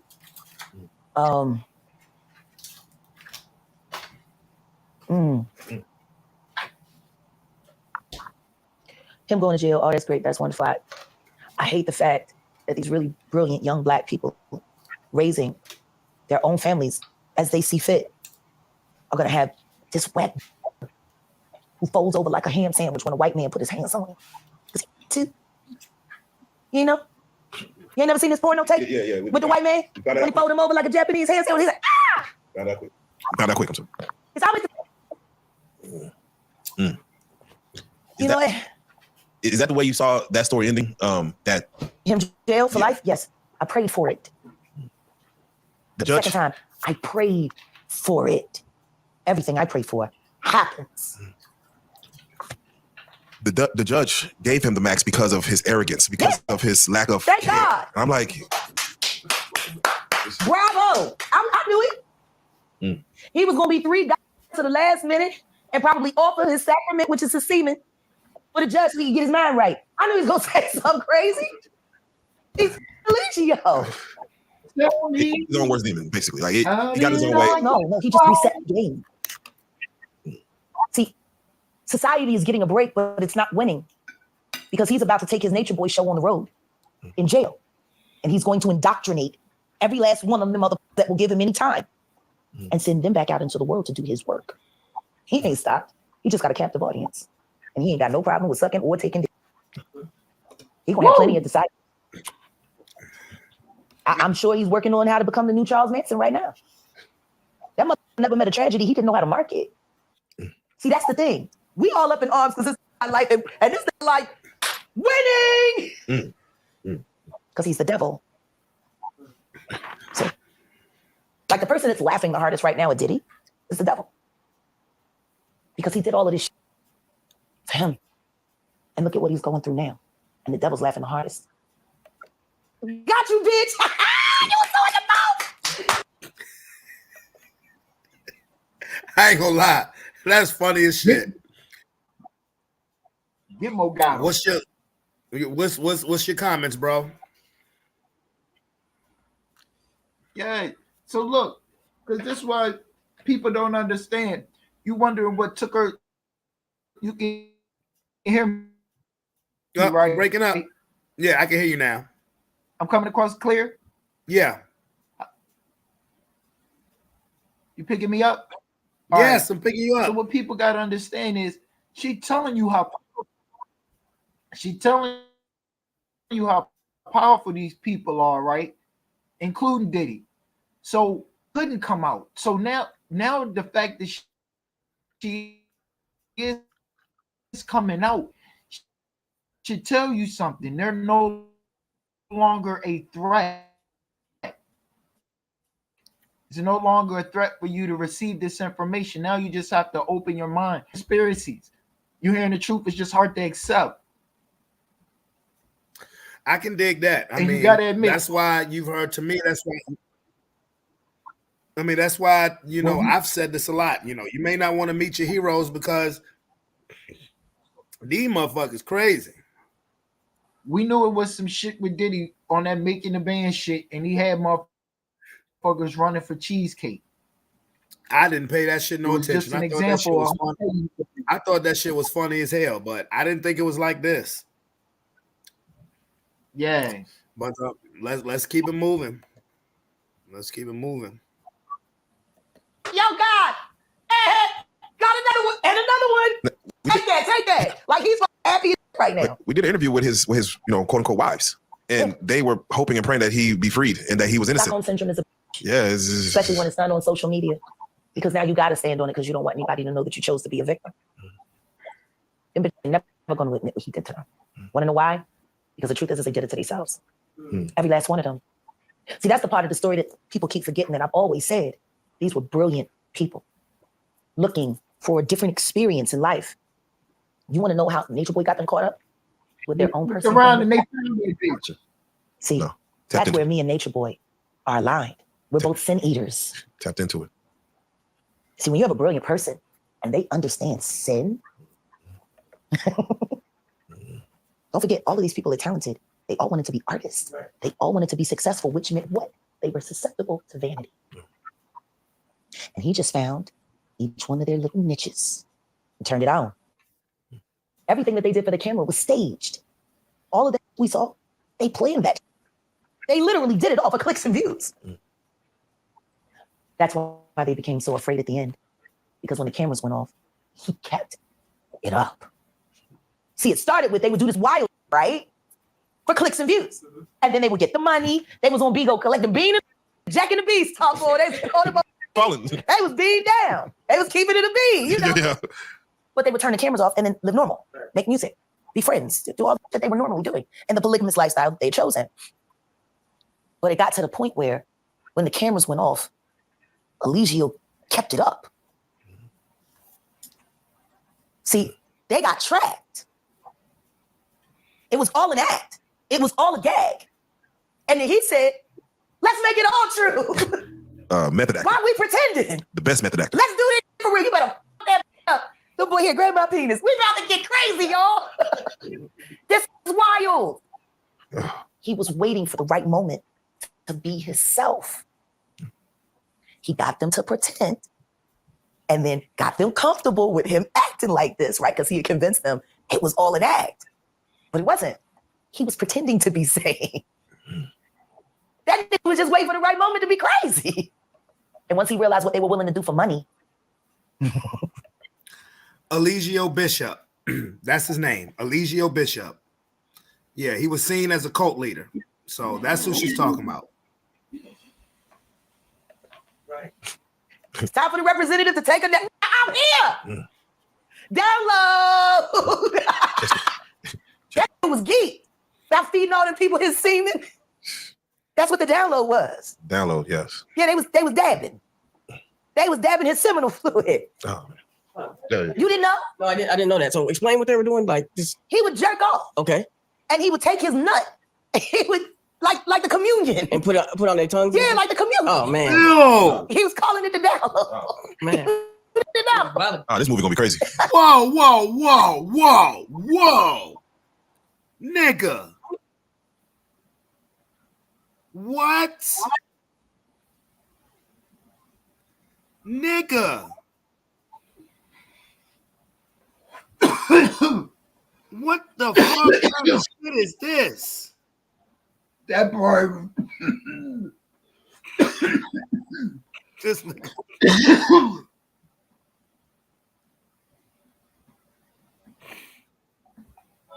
What the fuck kind of shit is it? I done heard some. Now look, I done heard some raunchy shit. But that one just entered high up on my list as possibly the raunchiest. Did you hear that? Look, listen to this, right? So when these record producers mix their own music, they do seance and chants and shit. I know. Yes, I've heard about that. Yes, they do seance and chants and shit. That's why Jay-Z makes sure he owns his own masters. He mixes his own shit by himself. Eminem always on his own masters. He mixes his own shit by himself. You can't be in the studio with them when they doing their final shits. Because that's what they're doing. They have certain days and shit that they put the spells on the records and shit, and the shit got to drop on a certain day, usually a Tuesday. Yeah, that's when all the music would come out, a Tuesday. Yeah, because I heard of that people would chant kind of demonic, chants on the music, for it to sell a lot of records and things like that. Yeah. Okay, well, let's keep it moving. But wait a minute. Jacking off and taking the semen and putting it on somebody's tongue, like that's some wild shit. Types of major fucking felonies, crimes against humanity type shit. Yeah. Lifetime about to have a ball. Oh. Yeah. Oh yeah, no. Tap into the three God. Oh man, life without Nigga was wild. without the possibility pro. This man here. This Yeah. Yeah. Put it like that. He might that 25 don't seem like maybe it's yeah, not enough. no, yeah, like if you can get people to do that, what can't you get a He person? tricked them Yeah. into believing one thing and then pushed them to the line to see how far they were willing to go to achieve this goal of utopian life. Right. And he kept, you got to sacrifice. We got to do this. We got to do it for the camera. We got to get the people. He choreographed that whole thing. He staged it all to create an atmosphere where he could be himself. So Why do you think he liked islands? Self-contained. Yeah. And guess what? If you decided you didn't like him after he introduced you to the real him, well, you already had your passport and your social security card because you had to turn all that in. Your ATMs, your debit cards. You're in a foreign country. No ID and no access to cash at all. Young man, yes, 2.0. yes. What you gonna do? You out in the middle of where? With the son of Satan. And he's the only one that has access and gets constant random access to the outside world. So that would make me want to ask you then his followers. And again, You think any one of those women want to admit that they fell in love with the devil? No. Let's just be honest. They gonna stand true because they'd rather be talked down about as his wife than be called stupid like they really are. Vanity. See? They gonna hold him down for vanity. He got him with vanity and he's keeping him with vanity. And they're gonna help him build his little army. I've already heard a little chatter. He can't wait to start indoctrinating the young boys that book in. He's found a whole new calling and he get to freak out. So we sat down, we spoke to Solar, we spoke to Shaka. Shout out to my nephew. Yeah, Solar had to testify. Solar did testify. He did testify in his case. When he left Vegas, we didn't tell anyone when he left Vegas. I sent the money, we booked the ticket, and that was that. It was a hard choice for him. He doesn't believe in the criminal justice system, and he doesn't believe in prison because there is no rehabilitation, in his opinion. He has right to believe that he's a black man. I know that's right. There's plenty of evidence to corroborate his feelings. You damn right it is. But I've noticed since the trial and the sentencing, a calmness has come over him.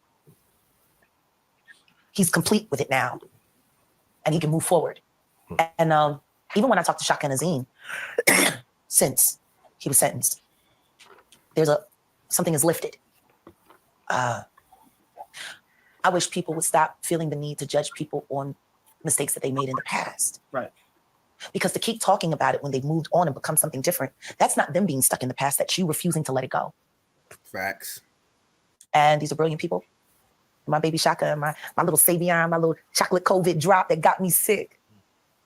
You know, when I hear people talk about, she hates kids and she's this and she's that, it's funny because I've always been amazing with children and children love me because I trust children as they should be trusted completely.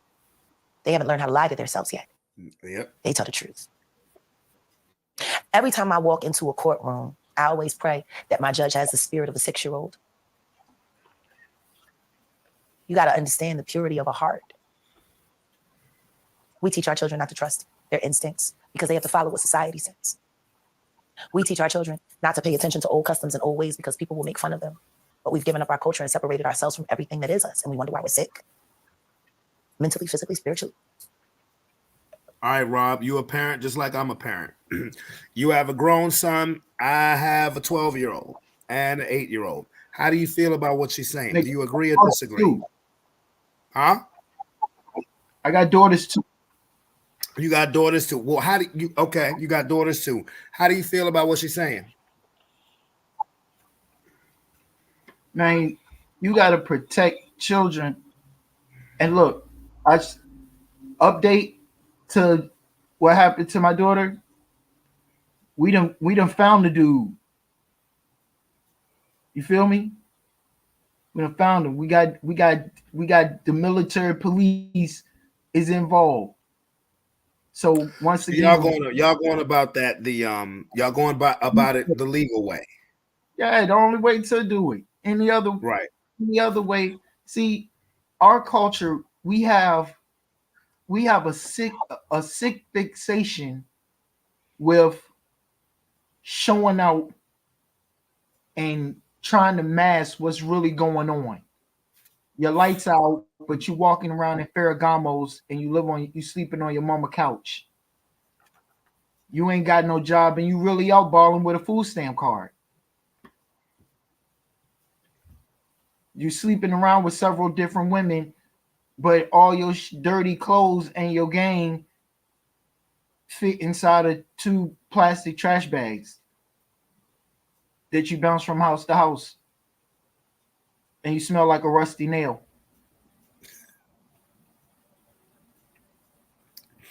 I'm just saying.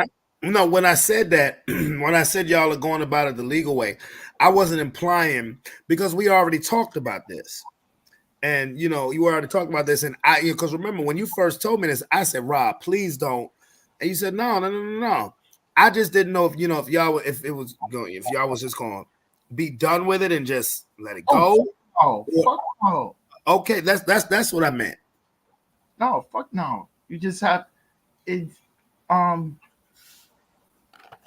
Just like with this situation that we're hearing about, all the time, you can't just rush into a situation to try and correct it. You can't be rash. You can't work off of emotion. When you work off of emotion, sometimes that's when you make your biggest mistakes. Right. Yeah, no question. That's that, and that happens a lot in relationships. Different topic, different day. Let's get back to it. We have separated ourselves from everything we were intended to do. What the fuck is a Christian? I don't think I've ever met one. Wow. I don't know anybody that acts like Christ. I don't. You want to say something? Yeah. Do you think? You said that you were glad that he got life, right? Yeah.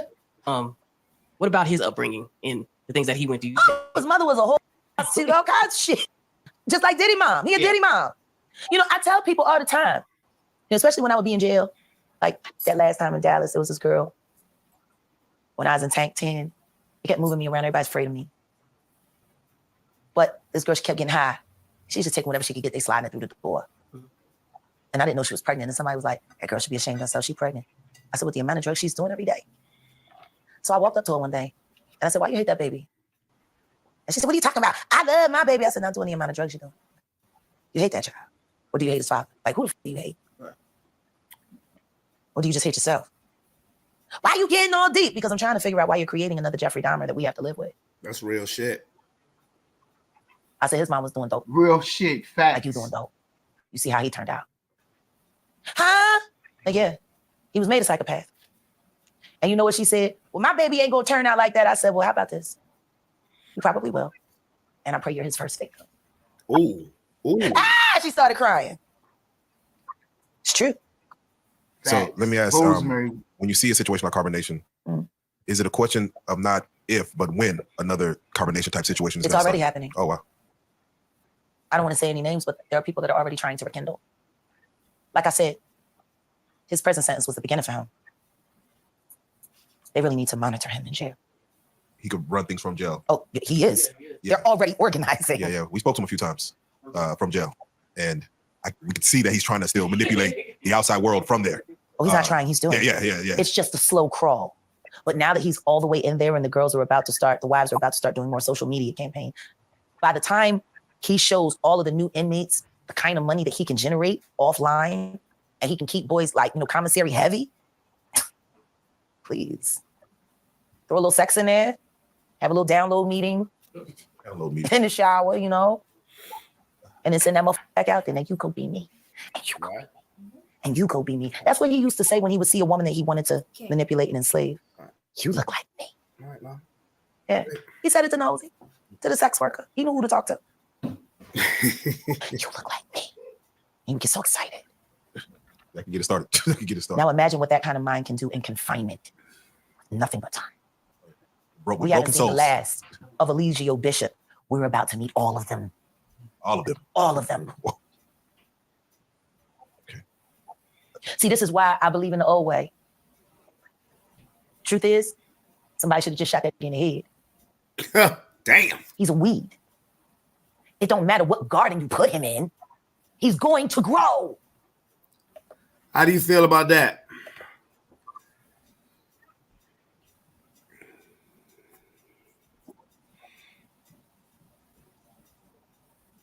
Especially if he's locked up, they're gonna have to put that motherfucker in not so. I mean, he's gonna have to put him in protective custody.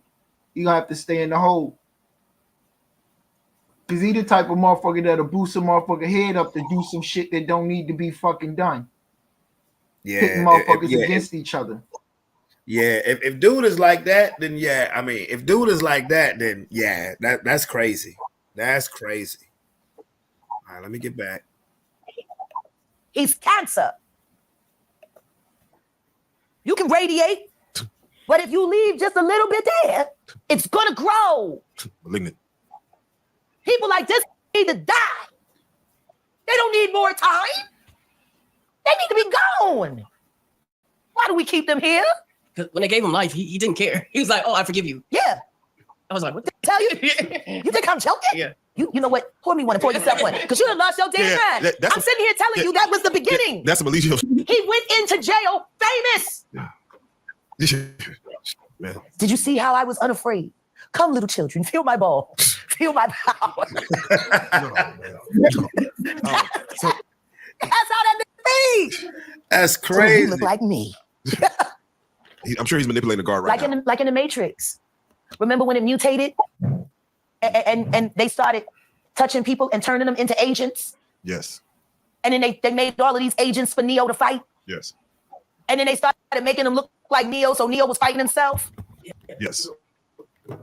That's exactly what Eligio Bishop is trying to do in real time. He's going to infect as many minds as he possibly can with his depravity. And then he's going to gas them up and put a battery in their back. Or send them out into society. And then guess what? He's going to put money bucks. And he's going to tell them how to hustle on social media. And he's going to teach them how to get that money. And they're going to put more money on his book. We were talking to Solar. I think I asked him, "Do you believe that Eligio is the Messiah still?" He said yes. I want to say that. We all are. Okay. So we all are. And we all are nothing. Right. Okay. Vessels. We inhabit spirit. You take the human brain and the human spirit out of the body, it dies, it turns into dust. Mm-hmm. We are nothing but our spirit. And let me add, this might be a compounded question, but for Jaguar, right? Mm-hmm. What do you feel is the human purpose, the purpose of man, woman, the purpose of life? Learn and evolve and grow. Into what? Whatever. Okay. There's not supposed to be a determination. You're just supposed to be. Whatever that is. If it is your purpose to make people happy, then that's what you'll do. If it is your purpose to motivate people, that's what you'll do. If it is your purpose-driven lives. Did you get them? Yes. Purpose-driven lives. Now I gotta ask you. She brought it up. She rung it up. I'm gonna knock it down. What's your purpose, sir? I don't know yet. Well, no, actually I do know from this from this injury, I put a premium on human health, because your health is your true wealth. I don't care if you denominate money in a dollar, in a type of a bill, in a type of digital, anything that's on screen, asset backed or not. I don't care if you got 20 million 1 ounce bars of gold. None of that shit ain't gonna mean a hell of a fucking shit. If you need a kidney, if you got end stage renal disease, if you can't hear, if you got some kind of spinal issue, sciatica, or maybe you just plumb fucking crazy as hell. Don't none of that make a hill of beans if your body is not right, because then you can't enjoy it. And Lord forbid, if you need a kidney and you got some, well, if you need a kidney and you got some gold, you could afford the kidney possibly. Hold on, where you gonna get the kidney from? Okay, good point. Who got Who got to die for you to live? You gonna pay That's true. Uno? You gonna pay Unos? You gonna go on the black market at the hospital near maybe a hospital in Chicago? They seem like they a little shicey as fuck like that to do, or maybe Baltimore. They got a lot of. That's why this. We just hit the nail on the head. I hope I'm not. I'm gonna try to touch on it, but I'm not gonna say it. But now you see why this city needs a certain level of violence and what it's for. You understand what I'm putting down?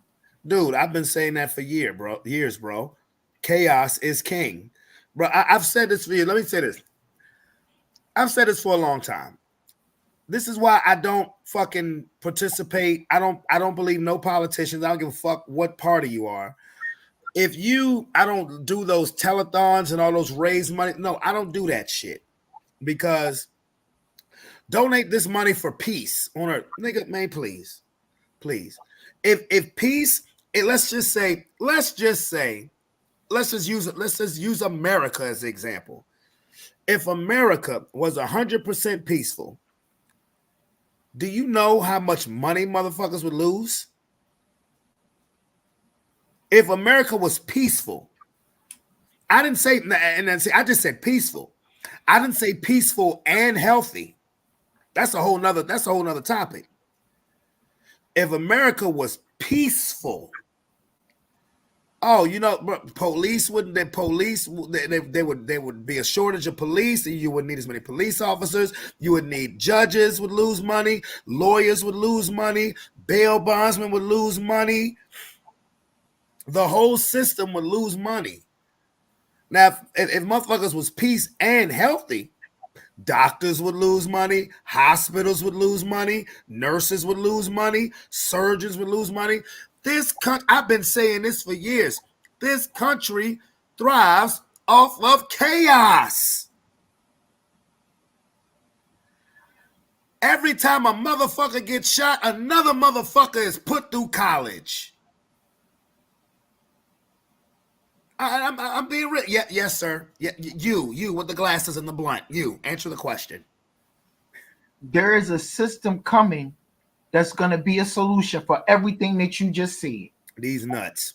I'm just playing. What is it? The QFS. The what? QFS, Quantum Financial System. Okay. Quantum Financial System. I thought it stood for quality fucking sisters. But okay, I got you. But I'm being dead ass serious when I say that, bro. When you look at America, when they say, look, hold up, because I'm about to get deep with you. When you look at America, and when I see these, give money for this, you full of shit. You full of shit. Because I said, chaos is a cash cow. If you watch the movie Head of State, Bernie Mac, they said, they got Bernie Mac to be Chris Rock's running mate. And when they first met him, they said, well, he asked, what do you do? The bail bonds. How's business? Business is booming. Thank God for crime. That's some real shit. If America was peaceful and we make all these fake ass songs singing about peace on earth, if America, I ain't talking about the rest of the world, if America was a peaceful nation, man, it'd be a bunch of broke motherfuckers out here, mad as a bitch, ready to create violence. If America was healthy, there'd be a bunch of broke motherfuckers, ready to create sick motherfuckers. Man, look, I will never donate to a cancer foundation because the cure for cancer was there 40 years ago by a doctor named Dr. Sebi, who had a cure for cancer, AIDS, Alzheimer's, all of that shit. But they locked him up. Talking about some improper medicine. You nigga, please. They killed him. They killed him. They killed him. They killed him. Because he was gonna fuck with their bottom line. You know why? You know why they killed him? Because he was gonna make people healthy. He was a 70-year-old motherfucker who just had a baby. That's how healthy he was. Laying wood. Come on now. Now don't get me started on that shit now. A long way. Come on now. Look. That's why I have the segment on the show. Because while I don't agree with everything you say, my eyes is open enough to realize the fuckery that's going on in the world around us. Let me get back. I'm sorry, Jaguar. I'm sorry. You know, even if your purpose is just to wake up and troll, there are committed trolls online. Like, you got to think about what that takes. You're this nobody sitting out here in the world. You go online, you pick a personality and you blame them for all of your problems. You hate them for having the attention that you're never going to get. And you find a way to tether yourself to that person to look for relevance. And then you spend every day thinking of how to keep that tether tight so you can continue to keep getting that infusion of attention. You got to think about how committed you have to be. When I wake up in the morning, I think about eating breakfast, this, that, and the third, so on and so forth.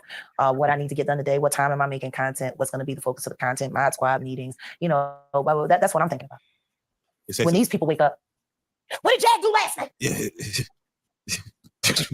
That's what real, did she say? That's real shit. Oh no, we gotta go live. That's real shit. Jack said she's going to the 7-Eleven. We gotta go live. That's real shit. Look at us right now. Jack just took a on the toilet. We gotta go live. Oh my God, she's Jack. We gotta go live. Why? So let me ask. Like, why? And I want to give context to this because, you know, that's real shit. 100 years ago, maybe 1 billion, 2 billion people in the world. Mind you, humans been around for thousands of years. Yeah, we got a few eon going on. Now we're about to push 8 billion, and you see in the world, the whole world. And you've been to a lot of countries. We need Thanos. Yeah, I must say. I mean, the snap might have to come. We need Thanos. You got to understand. Progeny is clone. Stupid mammy, stupid pappy, stupid kid. Hey. Do we really need more? We got enough stupid motherfuckers in this world. Do we need more? Hey, hold on. I got to disagree with her there, bro. Because just what she said, super mama, super pappy, stupid kid. But what if Thanos came and snapped the finger and it was all the smart motherfuckers who turned into ash?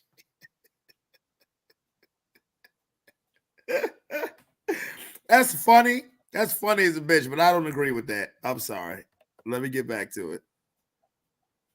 And then Dumb and Dumber get together and make Dumbest. And then they sit there and say, look how stupid my kid is and never take for it. It's your kid. The pandemic, that's interesting. Very. Listening to parents complaining about doing their children's schoolwork with them. You want to know why they were mostly complaining? Very few of them was honest about. Sure. They couldn't do the work they did. That's facts. that's facts. They got sick and tired of looking stupid when their kid came to them and asked them a question about math or history or geometry or this, and they didn't know the answer. So then they bitch at the online teachers about the lesson plans and how they need to be doing more and how it's bad enough my child is home all day. What do you mean it's bad enough? Your child is home all day. There's some people whose child will never come home. And you're complaining about educating your child when that's what you're supposed to do in the first place. You're not supposed to rely on strangers to teach your kids. But we do. And guess what? Most of the shit that they teach is irrelevant, worthless, and lies. Yeah. You ain't lying about. Do you feel like AI will be teaching our kids soon? It already is. Yeah, no, yeah. It is, literally. Where do you think the programs are being generated from? There's a whole commercial that they run, an ad that they run on YouTube about a woman bragging about her AI lawyer. And guess what it says and guess what she says early in it?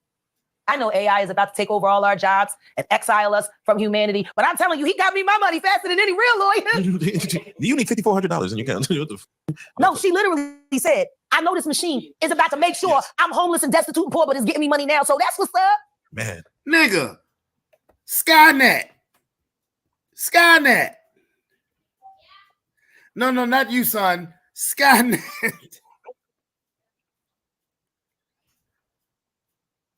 That's crazy.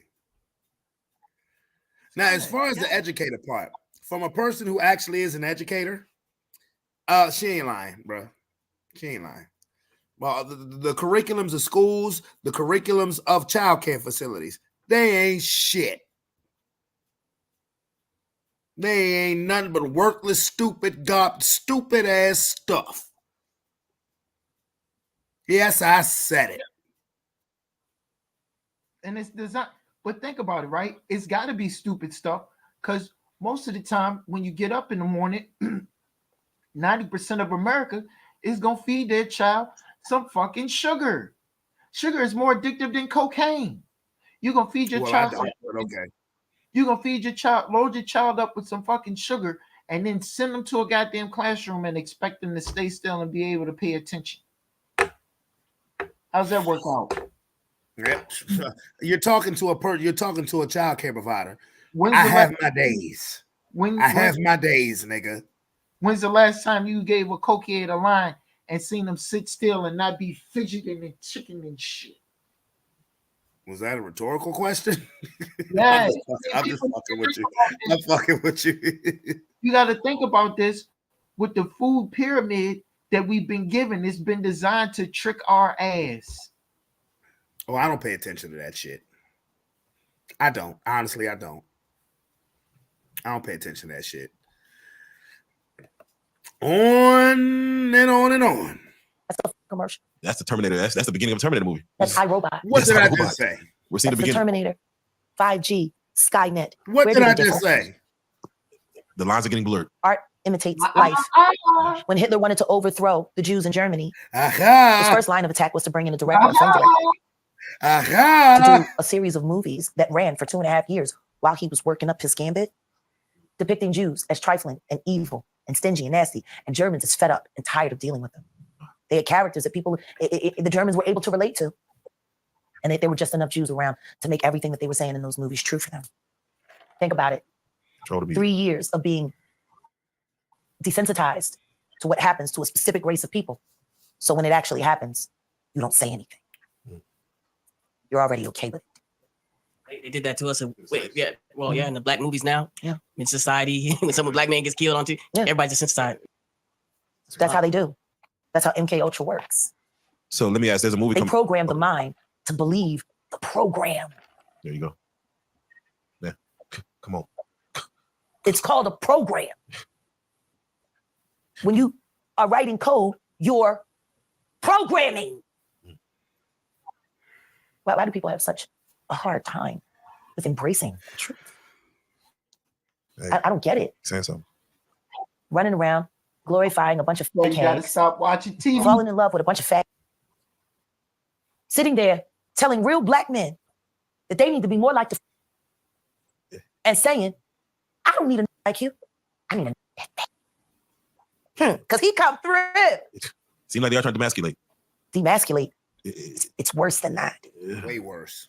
They're forcing black women to not be attracted to real black men. That is so true. What does that do? It kills the propagation of the species. If black women aren't attracted to black men, black men aren't attracted to black women, where are the black babies going to come from? There you go. If you're busy trying to be Jay-Z, when do you spend time being yourself? You know, one of my favorite artists that I love. Hold on. Only thing I gotta disagree with that is that we have more interracial couples more now than ever before. And whether people agree with interracial couples or not, I don't have a problem with it. I mean, I could care less. Love who you love. But interracial couples, more or less specifically black and white, doesn't do nothing but create another black kid. So I disagree with that. Now, as far as the emasculating real black men, I'm 1,000% with that. Because real niggas is in danger. And I don't say that as a slur. Real niggas, and I don't care if you black, white, whatever, real niggas is an endangered species. Because these motherfuckers out here, a lot of moms, I said it, are trying to make these kids, particularly our boys, soft as shit. I'll move on before I get passionate again. Hold on. Let me talk. Go ahead. What we got to do, right? We got to address we got to address the situation and not be personal, right? And let's address the situation. Honestly, I wasn't being personal, even if it sounded that way. But go ahead. Look, I'm not attacking you. Look. No, I know. You good. So what's happening is we need to address who is shaking up the jar. The government and its media apparatus delivered the message of feminism to all our women. not just a black woman, not just a white woman, to all our women. You notice when I said real niggas is an endangered species, I did not specifically say black dudes. No, you cut me off. Listen, the attack is on the American family. It's to separate the family. Once you got the woman out of the home and out of her natural place in home economics, you're able to divide the family. So the moon, because the woman is the moon, you got the moon out of position, holding down the fort, watching what the kids eat, making the meals. The person shaking up the jar made it so the husband couldn't get out here. You can't get out here as a man and provide for your family if they ain't got no jobs. Well, I am blessed to say that I am a divorced man who provides for his children. And as long as there's breath in my lungs, and I don't disagree with anything that you're saying, as long as there's breath in my lungs, I will continue to be that. Stroke or no fucking stroke, I will be that. But I don't disagree with anything you're saying. Let's move on. On top of TDE is a Sir. But he has this song, beats dope, story's good. But it's the song, just the title of the song. The name of the song? Yes. It's called Jay-Z. Literally. What the fuck does it have to do with the story about him and his man for some bad that don't get no fucking, you know? He actually has another song from one of the earlier albums where one of the lines is, her friends don't like me because they know that I would trade her love for a Grammy. Come on now. I would trade her love for a Grammy? Come on now. Are you kidding me? Shit. Might put you on a plane in the Bahamas. It's the embedded idol worship. See? This was an offering. That's why his name is all over it. Please, keep me in the Illuminati. Please keep me. I wrote a hit record for you. Because that his name ain't got shit to do with that song. There you go. And to sit in your songs and brag about rejecting the love of a human being for a statue that if you point it, you can't even get more than $1,000 for it. That ain't even worth $1,000. Why was you f***ing with her in the first place? She was so disposable. No wonder her friends hate you. I'd hate you too. You using my friend. Let me ask you, and I don't want to get too political, but you know we're in election year. Yeah, and ain't nobody talking about no election. Ain't nobody talking about no election. Ain't that funny? Not even a debate. Not even a debate. The last time we had Herschel Walker making ass of himself, and now ain't nobody saying shit. Ain't nobody saying shit. There's a movie about to come out called Civil War where they're showing California, Texas, and I see January 6th happen with the Trump supporters, and they're just getting everybody ready. It's like seems like they're prepping us for like we're not talking no elections. All them guys rednecks is out there buying bear spray, land, snares, traps, bow and arrow, crossbow. They out there. Why ain't y'all out there getting it? I'm getting my shit. Technically right now because I'm on bond. But I'm looking not south of the allowed border. to carry weapons. I'm sorry for that, Jack. Real quick. You used to be in love with your weapons. Go ahead. But no, I am seeing what's going on south of the border. I'm tired. Yes, sir. With that Civil War movie, America, don't fall for the narrative. Understand what she just displayed to us, how these people work with putting out images through the media, movies, commercials, to get your mind, to move your mind to a certain place to commit a certain action. You know, when I really want to get turned, and I know I want to go and go do something to somebody real, I want to go do some real foul shit. You know what I turn on? I'll turn on some Tupac, Hail Mary. Man, that's the last thing. You should turn on some Lil Jon, nigga. Don't turn on no Tupac to do no fuck shit. But my point is that we as human beings, we're like antennas. We're like plants. We're like flowers. So I agree with that. whatever, and we can manifest. And I'm not talking about just manifest like go and whip somebody ass, but I'm talking about manifest with our brain. Now, how you use that power, how you use that gift, and you develop it, that's up to you. But hopefully, like we were saying before, what's your purpose? You find your purpose. That's right.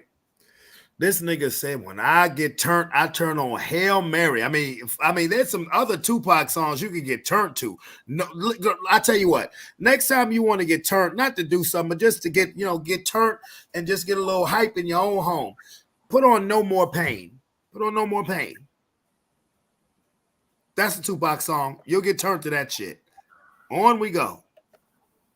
He's crazy. Let's be honest. The whole world hates us right now. The value of our dollar is going down, and we're lying to the public, and we got a robot running the country. Man, let's be honest. Let's be honest. Rob, this is what TikTok, I came for. The shit's going on with TikTok. They're not even being honest about that. Okay. And guess what? Meanwhile, can anybody tell me how did Brittany Garner's team finish last season? I don't know. I don't know. I mean, she was playing for Phoenix, right? Yeah. How did they do? Were they selling out all the tickets? Did she? What was the boards looking like? Does anybody know what kind of board she had? No. I know exactly where she's going with this. A Russian arms deal is free. Is she going back to the Olympics to represent the United States? I don't think so. So then why the f did we let her out of jail for the guy, Lord of War? Exactly. Why the f was we in a rush to bring her back? I want to know. She don't like America. She done said that. Don't nobody know what the f she did with that goddamn team that ain't nobody paying no tickets to go see. She ain't out here doing no activism or talking about what it's like to be a POW in Russia. She ain't doing no public service announcement. Her sat there, cried all the goddamn months. They ain't doing shit. They barely said thank you to anybody. Man. She ain't win nothing. Man. Why we bring her back? Because the let her go for it. Can make a nuke in his sleep with his eyes tied up. Yeah, no. We let him go for her. That was a crazy. I'm sorry. How did Phoenix WNBA finish? Nobody knows. Oh, that's sad. How illuminating. That's mean. No disrespect, Brittany. Why we all gotta suffer? That's crazy. You the one that took the weed juice. Ain't nobody tell you put that shit in your bag. And we got real heroes sitting over there waiting to get let go. And they still there. And she ain't winning. See, I was gonna ask about Gilly Wallow. What happened? Gilly Wallow too. Yo, we there. Still too. I was leaning to the commissary heavy. Yeah. $100 million and you still eating cheese, they say. Yeah. You still eating cheese. Try to gatekeep on me again, Wallow. I'm telling everybody what Birdman did to Gil. Ain't that Philly though? They ain't Philly if they gatekeeping on. Woo! You ain't no kind of gatekeeping on my name. You gonna sit there and tell my little brother that mentioning my name is gonna hurt his career when I'm promoting him? For what? What album you put out, Wallow? What album Gil put out? For real. If he had stayed as black in Philadelphia and doubled down on major figures, maybe he wouldn't have got touched up by the Birdman.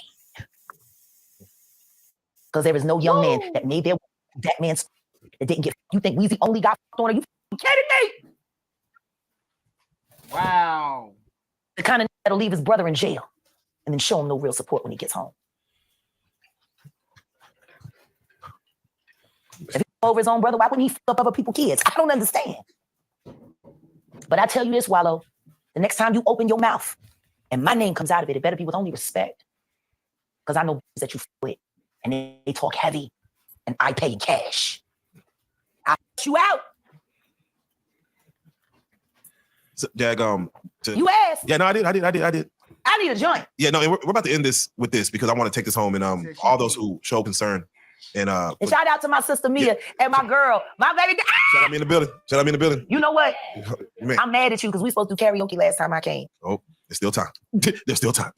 No, let me ask for those that are wondering, and you can take us home with this. As far as the status of your mother and Sam Jr. We're concerned. Define where they are. Everything that happens within the will of God. There you go. And the truth is, I get more done without them. I really don't need anybody slowing me down right now. If I really want them with me all the time, I got to get to the end of this. I can't guarantee their safety with me. And having to worry about them 24 hours a day, 7 days a week ain't helping me. Ain't helping them either. What I will say is that my son is about to turn 22 years old. And if anybody wants to have a conversation with me about him, they'll have to do it with him present because he is a grown man and he has the right and the ability to speak for himself. Unless my son is present, I will not answer any questions about any of my kids. And as far as my mom is concerned, I've taken care of all my life. I think I earned a break. I've been a great daughter. I hope Shelly don't kill her, but oh well. I still inherit. The will hasn't changed. It's funny. I'll only be inheriting my money. Ain't that fun? Last question. I asked you to do this earlier, but I just want you to do it even more, go detailed. What do you predict will happen next in the future? You know, it's like you see it before it happens. Kathy White's true killer is going to be unveiled. And it's not a man. And that woman died screaming. Damn. Anything else? Yeah. Show him the tape, Diddy. You got it. Oh shit. Oh man, That might buy you a little time. You should probably stop looking for plastic surgeons. man. Looking for a new life, new face. We're gonna hang you high. Jay-Z too. Beyonce too. And we're gonna round up all the family. See, I love a good gay man. I just can't stand him. And that's what it is. Damn. With that being You want to said, know what's gonna happen next? yeah. I'm about to fuck up America. Oh. That's what's about to happen next. Here we go. No more filter. From this point forward, any word that I say, I ain't holding back. And I ain't saying alleged either. Y'all said I was lying the first time. Now it turns out I'm telling the truth. You still don't want to admit that I was right, but you don't want to admit that you was wrong. So really, then diplomacy doesn't matter. Fuck you. I'm gonna just keep ruining your lives with the truth. And here we go. With that being said, we want to say, man, y'all living y'all truth as the truth shall set you free. It's 2024, and we just Shout out to Cat Williams. Yeah, let's go. Shout out to Lunell Campbell. Let's go.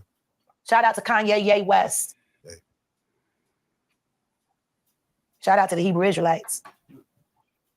Shout out to my very good friend, Fred Hampton Jr., the chairman of the board for the Black Panther Party. Free them all. Power to the people. As a Panther, I can say that with pride.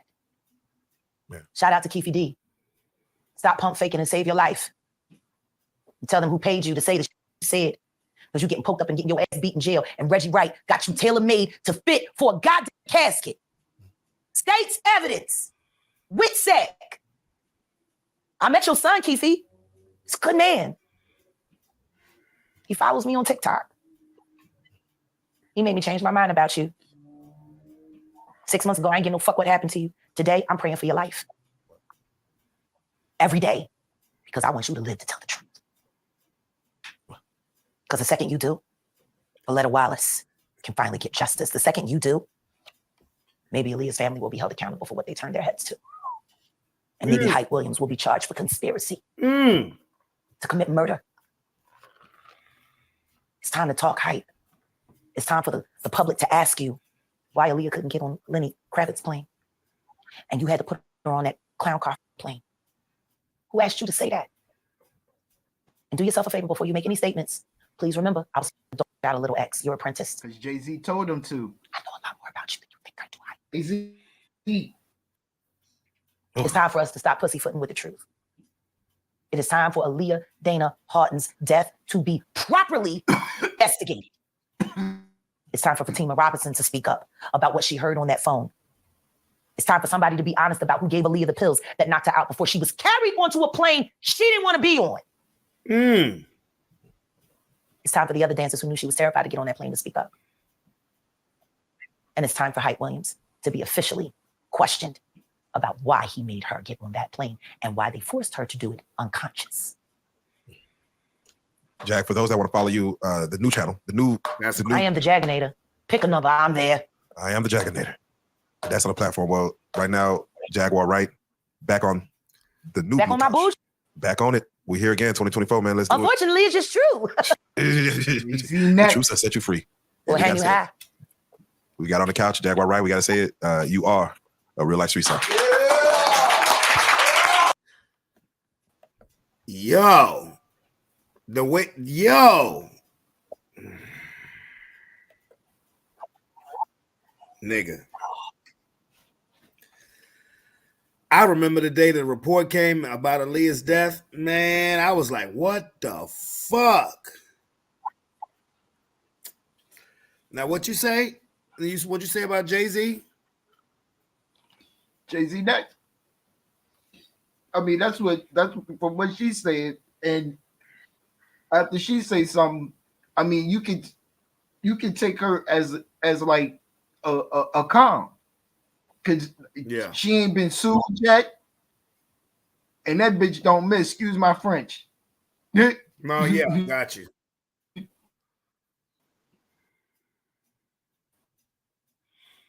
That's crazy. That is bananas. Like, damn, yo. Like, So you see how the military, she's relatable. I see what? I say, you see how the military is with soft disclosure. She's relatable. Like she grabs a lot of attention. Even if you're not interested in the story, it's gonna come across your feed, and it's fucking viral, because she start dropping names and shit, and you're like, what? Who did what? Huh? Everybody loved Aaliyah. You want to know what happened to Aaliyah? Yeah, That's man. Its own short. You want to know what the hell happened to Aaliyah? Who did what? Yeah, man. Goddamn algo's about to go dumb crazy for Hype Williams, Jay-Z, what happened, who did what, all that. Because the story that I heard, the story that I heard, I said the story that I allegedly heard. The story that I heard was that, you know, Jay-Z allegedly had something to do with it because Aaliyah ain't want to fuck with him. Yeah, because she was was fucking already with Dame Dash. right. That's crazy, yo. That's crazy. And it's crazy because after she died, Beyonce career took off. Yeah, that was That's him. nuts. You gotta That's go on. crazy. You gotta read. Y'all gotta go and read the story about what's that boy? What's the island boy? Shaggy. That one record that Shaggy cut with Beyonce. He can't never perform that shit with her.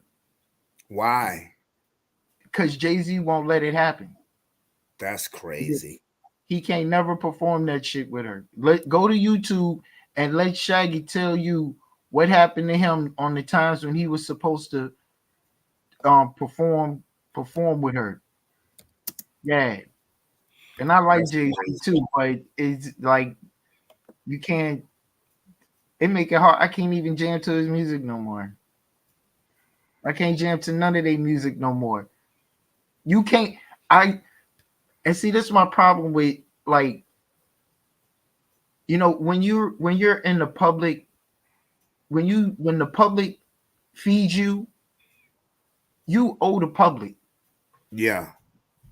Right. So you can't sell no bullshit. Now, no, the public does not want to see no kill 'em up gangster type shit. No. Like, just be a stand-up individual. Just be the real you. Not saying go out and be no asshole tough guy, asshole tough woman. It's not no tough phony person. But just be an authentic person. Because if you really are one of these tough people and you kill them up and all that shit, you're not gonna be interested in being on no TV or any limelight anyway. So we're not talking to you. Right. That's real shit. No, that's real shit. That's real shit.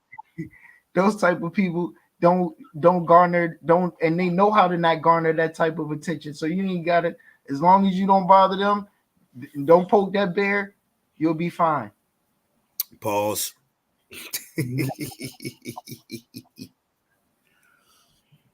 But that's crazy. You not gonna be no Meek Mill running around like you in the north side of Philly.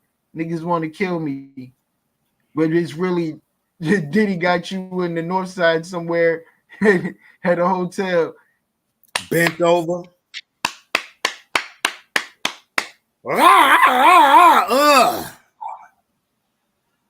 I was, it was talking about. I was talking with Kia about that shit earlier. Like, I don't want to hear that shit. Hey, for real one, for real in there too. I know he is. The what's his name? Allegedly. John Legend and Chrissy Teigen. His wife. Yeah.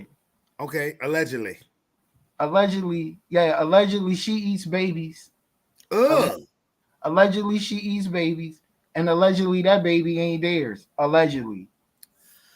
Well, I've allegedly pulled something else up. I sent in those 10 What? files. I sent the picture of that in those 10 files that I sent you. I'm still looking for. Hold on, let me just see if I got it on my Yahoo. Yeah. What's your email name, bro? Who the one that I used to send you is R Chandler Jr. Carrot Bars. I got you. But I don't. .com. Bro, send it to me again because I don't have it on my Yahoo. Oh, hold on, wait a minute. Wait a minute. Check your spam. Yeah, I am. Oh, there it is. Okay. Oh shit. Oh shit. Oh shit. I sent you. Oh, it says the attachments can't be downloaded. But that's all right. God damn it. It says the attachments can't be downloaded. Wait a minute. It's a PDF. Bro, all right, you want me to pull it up and show you what it's telling me? I got you. Huh? I got you. I believe you. Damn. Oh, this StreamYard shit is. I ain't got shit to do. Oh, yeah, brother. Yeah, that the feds watching you. But check this out. Maybe I have. Beyonce runs after she and J-Lo are named in Diddy's Rico case.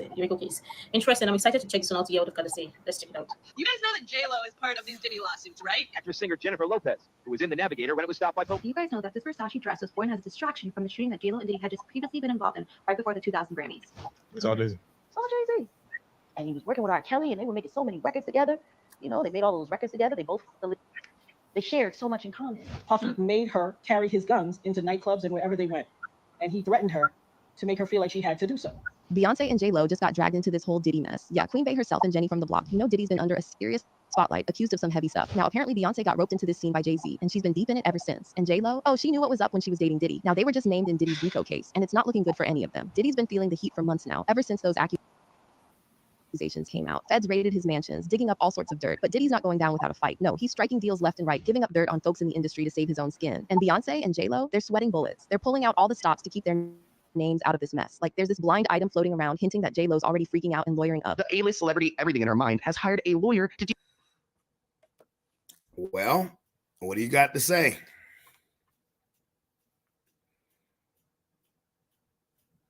Did you freeze up, sir? Oh, yeah, he froze up. Hey, Mr. Chandler, I'm going to need you to unfreeze yourself up, boy. But in the meantime, between time, let's get back to this video. Allegedly.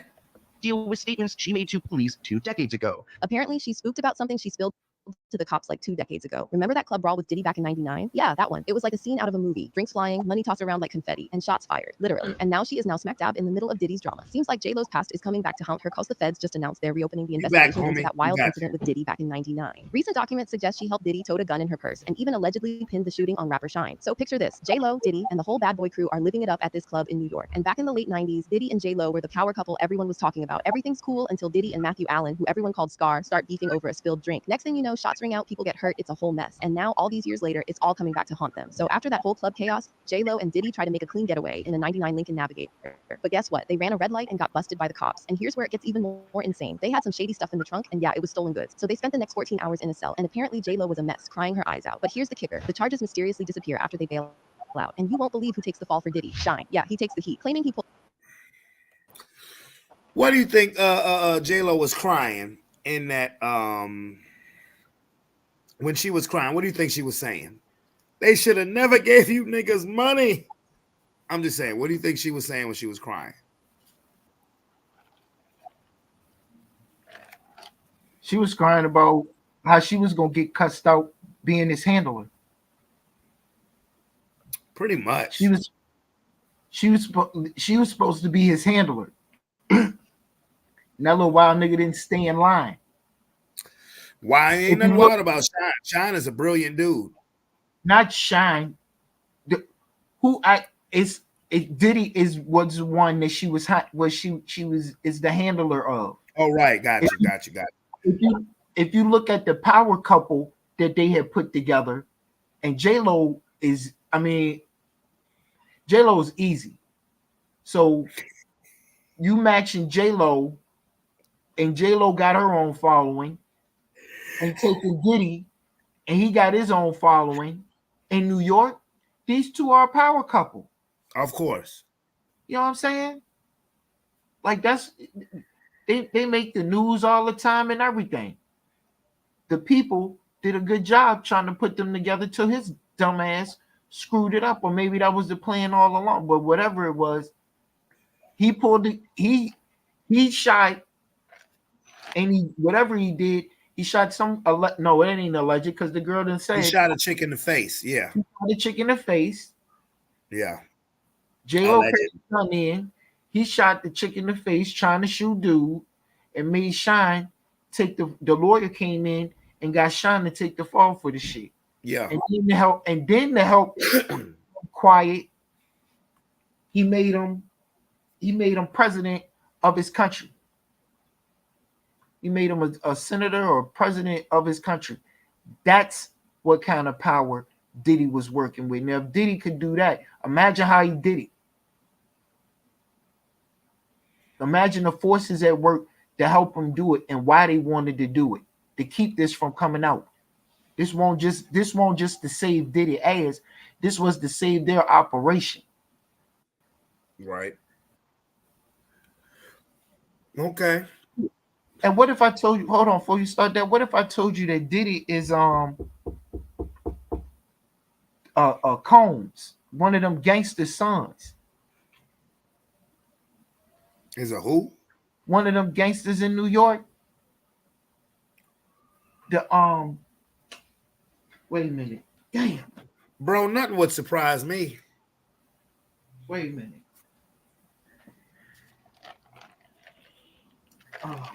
Sean Combs. Oh, you talking about his daddy? Yeah. Yeah, I knew about his daddy. Yeah. Who is his daddy? I don't remember his daddy's name, but his daddy, yeah, his daddy lived that life. That's how he got killed. A notorious. Yeah, a notorious drug dealer. Yeah, I know about his daddy. Yeah.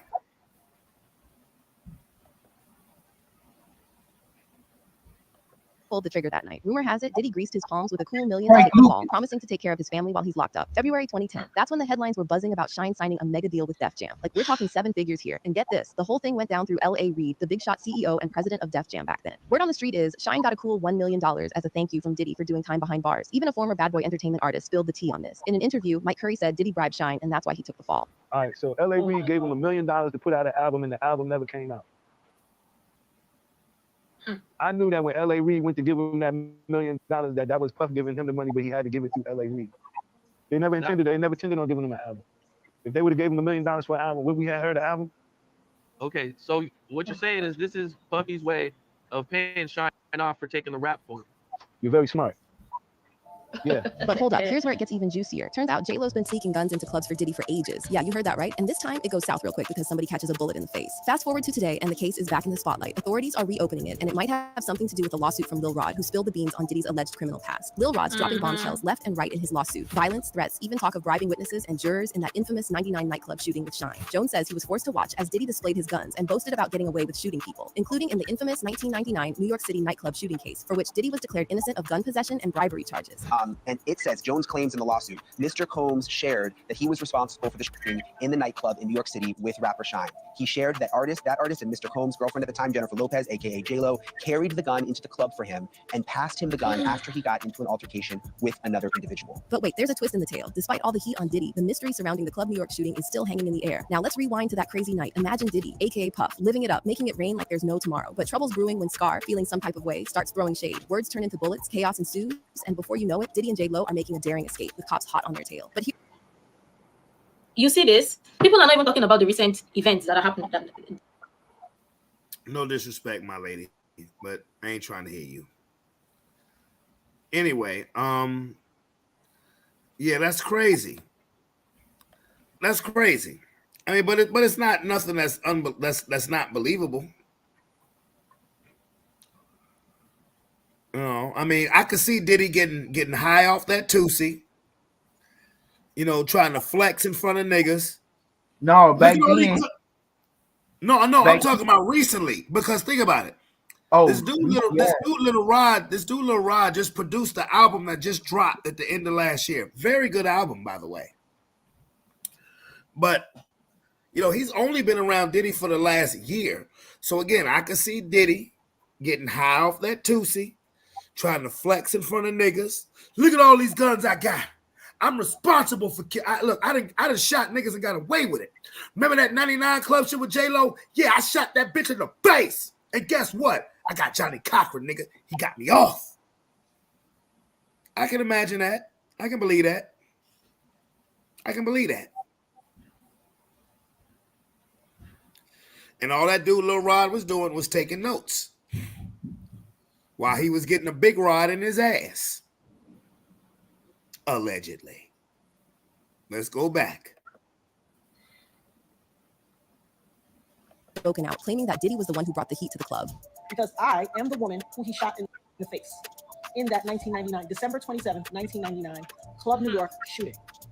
I have told everyone ad nauseum since then, even the surgeon who did the surgery, to take the bullet. I got shot in my face with a 9mm hollow point bullet called a cop killer.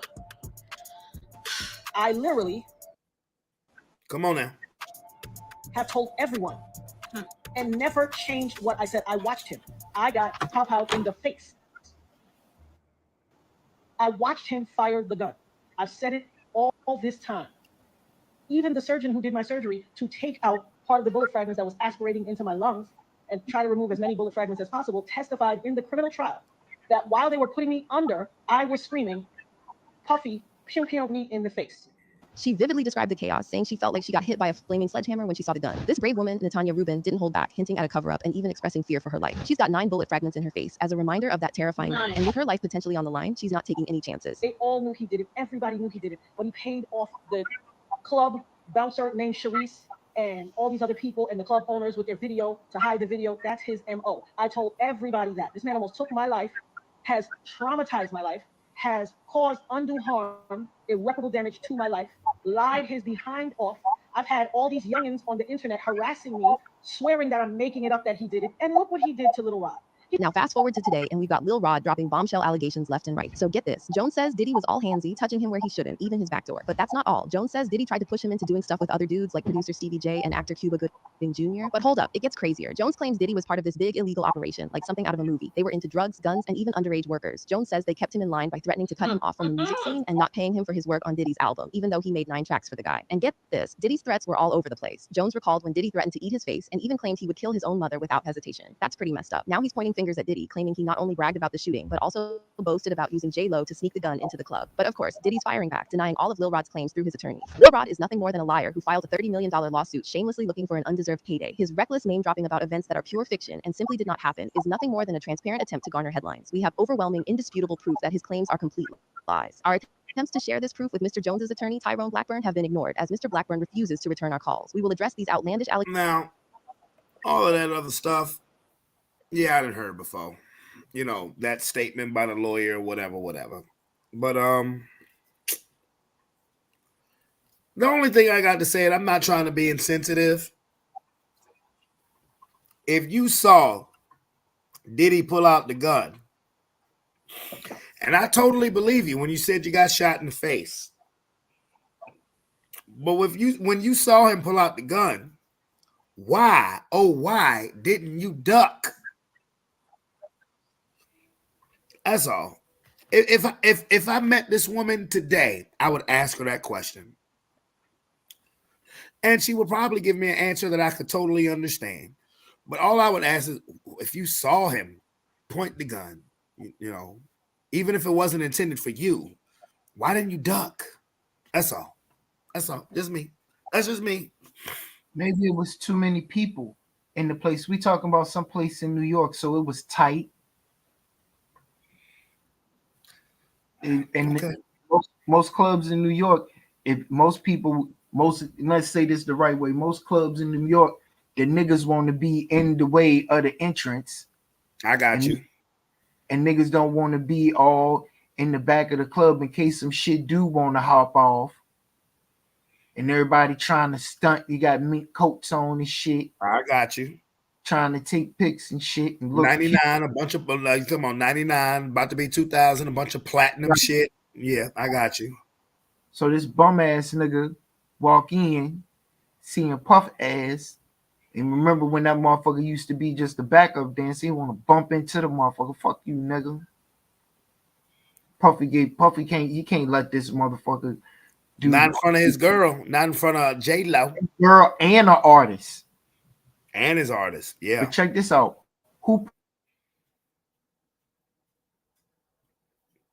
I'm waiting.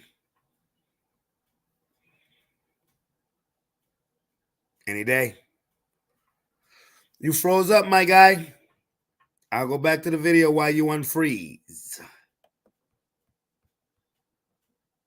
Allegations in court and take all appropriate action against those who make them. And they're calling the federal raids a witch hunt, slamming the excessive force used in the operation. Yesterday, there was a gross overuse of military-level force as search warrants were executed at Mr. Combs' residences. There is no excuse for the excessive show of force and hostility exhibited by authorities or the way his children and employees were treated. And in the middle of all the chaos, Diddy finds an unlikely ally in Glenn Beck, who was there that night working security. He's calling out Lil Rod's claims as BS, standing by Diddy's side in the midst of the storm. We knew Scar, we knew Shine. He was a wild kid from Brooklyn, he said. So get this, Beck testified at the 2001 trial, but he spilled the tea to the Post, saying it seemed like the prosecution was laser focused on nailing Diddy and didn't even bother asking him about Barrow, aka Shine. All right, let's break it down. Glenn Beck, the guy who was there on the scene that night, paints a picture of chaos. As tensions escalate between Diddy and Scar, Shine makes a sudden exit from the club, only to return moments later. And that's when the shots ring out. According to Beck, Shine bolts out the side door, only to be nabbed by cops who heard the gunfire. Now, Shine himself admitted to pulling the trigger during the trial, but so far he hasn't pointed fingers at Diddy for making him take the fall. And as for J-Lo being a gun mule, Beck's calling BS. I remember how well she was dressed that night, and she...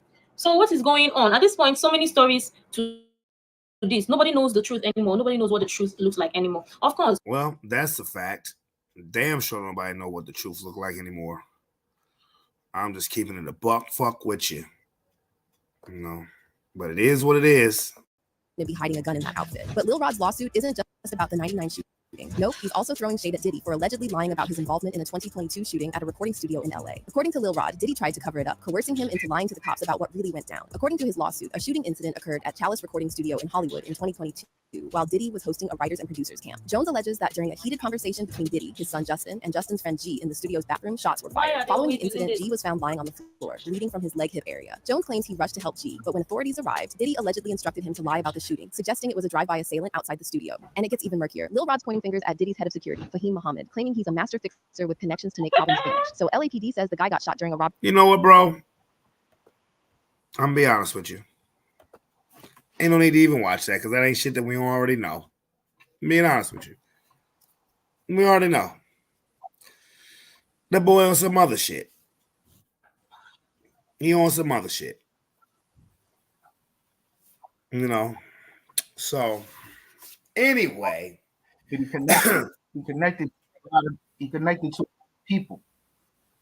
You said what? He connected to a lot of people. Absolutely.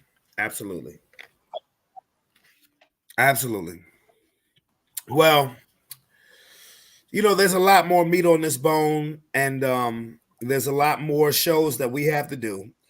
But homie, it is about to be the rest of Father-Son night. Me and Roman about to game this bitch up. We about to game it up. We about to hop back on the Switch, play some Nickelodeon All-Star Brawls. I'm going to get Garfield and beat the shit out of my son in this game. You feel me? But look, all jokes aside, to everybody who's been thugging it out with us during this week, Sports Plus Life, 3 episodes. Tuesday's episode because Monday I had rehearsal. Shout out to Mia Booker, Lisa Giles. Thursday, NFL Draft. Shout out Aaron, Sean, Tony for thugging it out with me. And then tonight, Sports Plus Life Talking-Ish. Shout out to Keith.